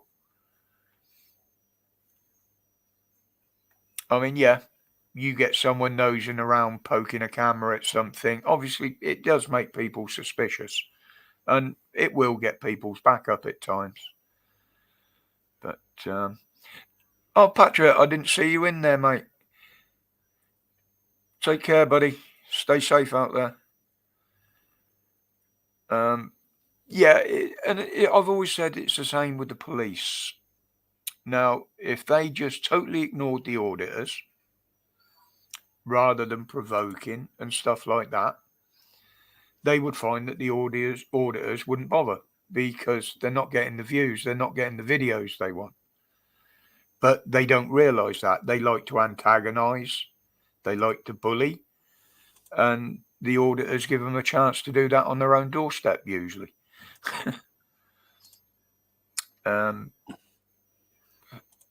Yeah, I used to watch auditors in the beginning, but not so much now. I do watch the odd few of Marty's, literally because some of his are interesting. They're not just auditing; they cover the legal proceedings, as he's quite proficient in that. Gypsy Auditor, he's been a mate of mine right from my YouTube journey, right from the beginning, and I do pop in and watch some of his videos, occasionally make a comment. But I'm more concentrating on my own channel now, plus working with Dan some of the times, rather than looking around. But I do look out there and I do drop the odd comment so they know I've been there. And most of the links to the ones I do watch in the descriptions under all my videos anyway. So, I'm quite open about who I watch and who I don't. Some I don't go near because I think they're fucking idiots. But again, I won't mention any names because they do what they do. I do what I do. They get big viewings because people like that sort of thing. Some of us don't bother with it.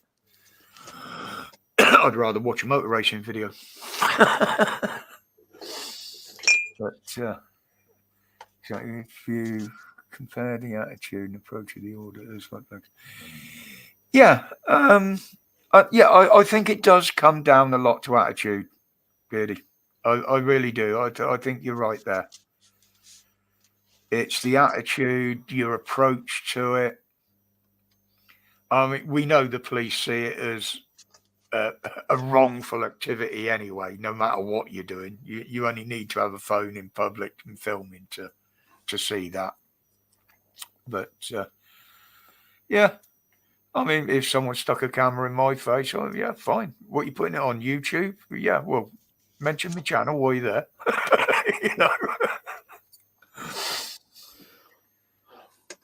Look, if people are going to find you, they're going to find you. If they establish relationships, they're going to find you.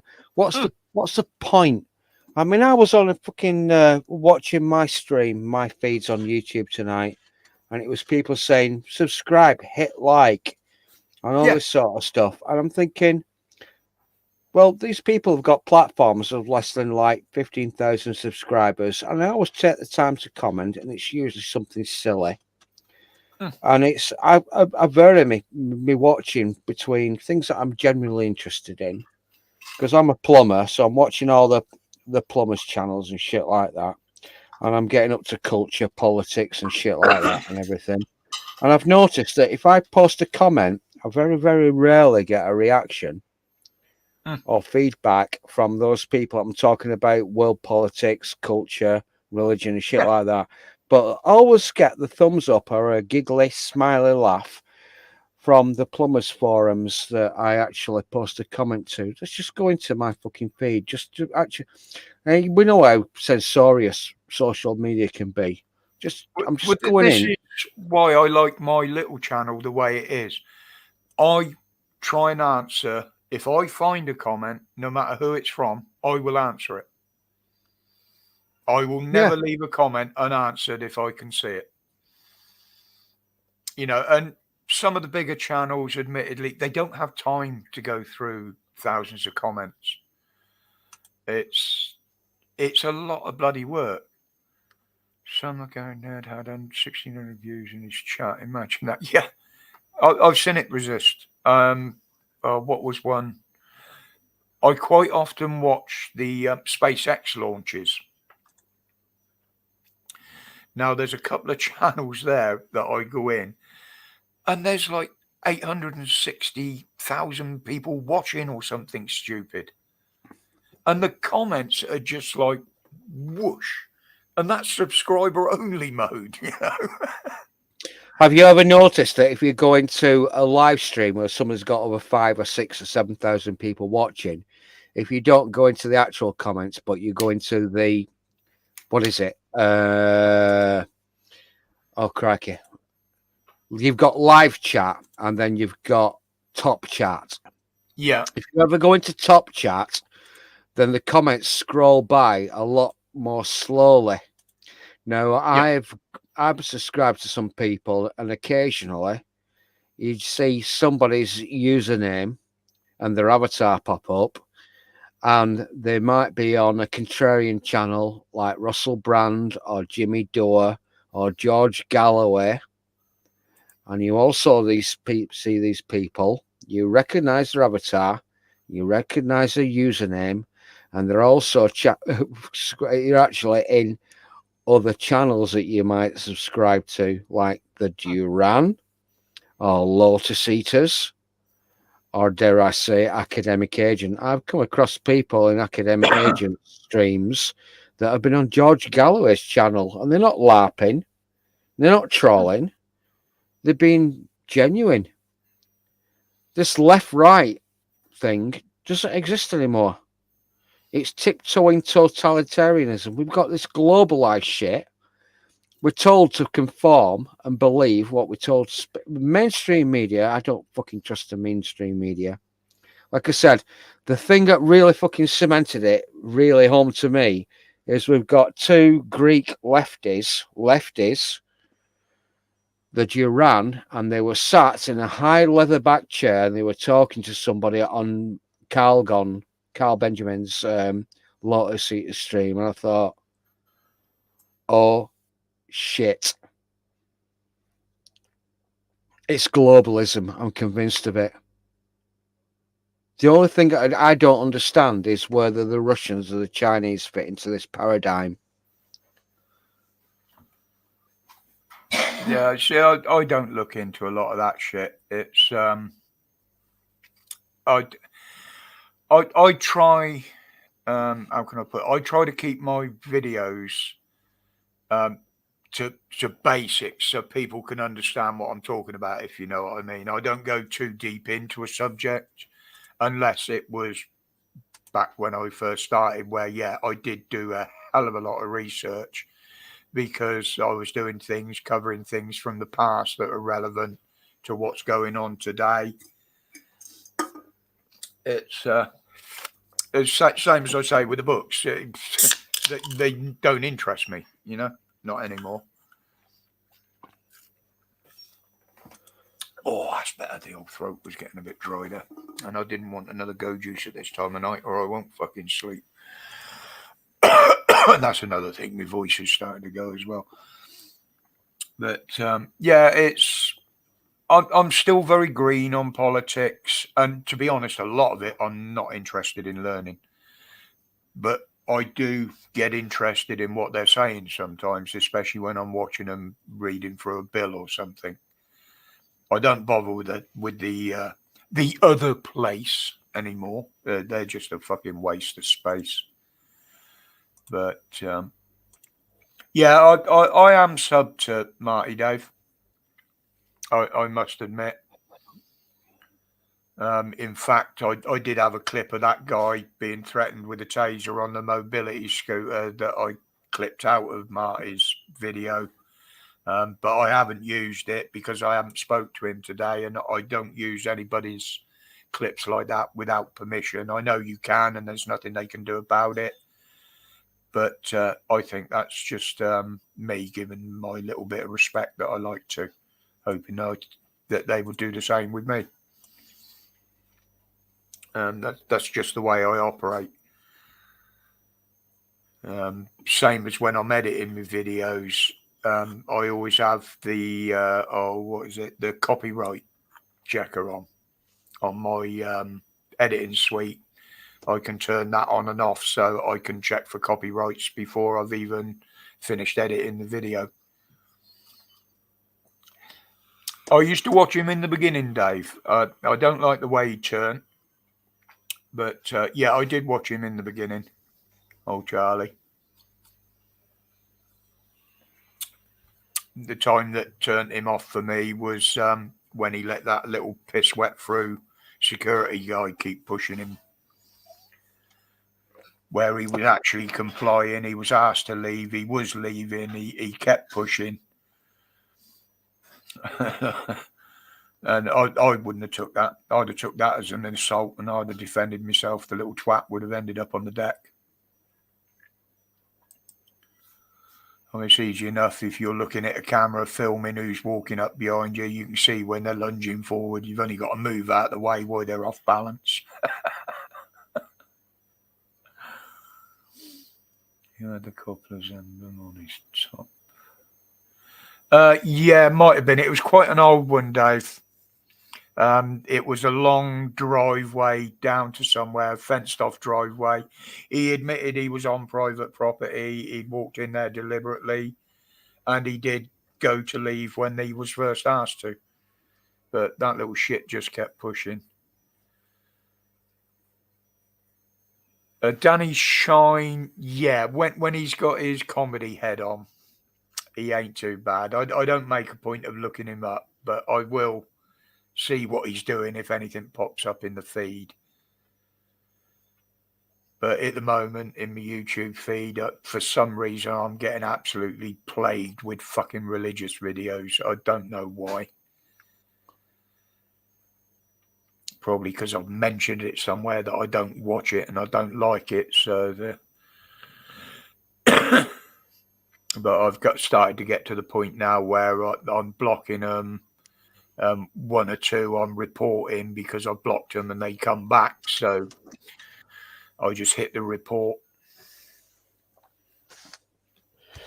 That's one of the things that really fucking bores my piss because I'm an atheist. I don't believe in God. And the thing is that one of my former, one of my present, because I've got to go fucking take a tower ladder off. It's fallen off the wall.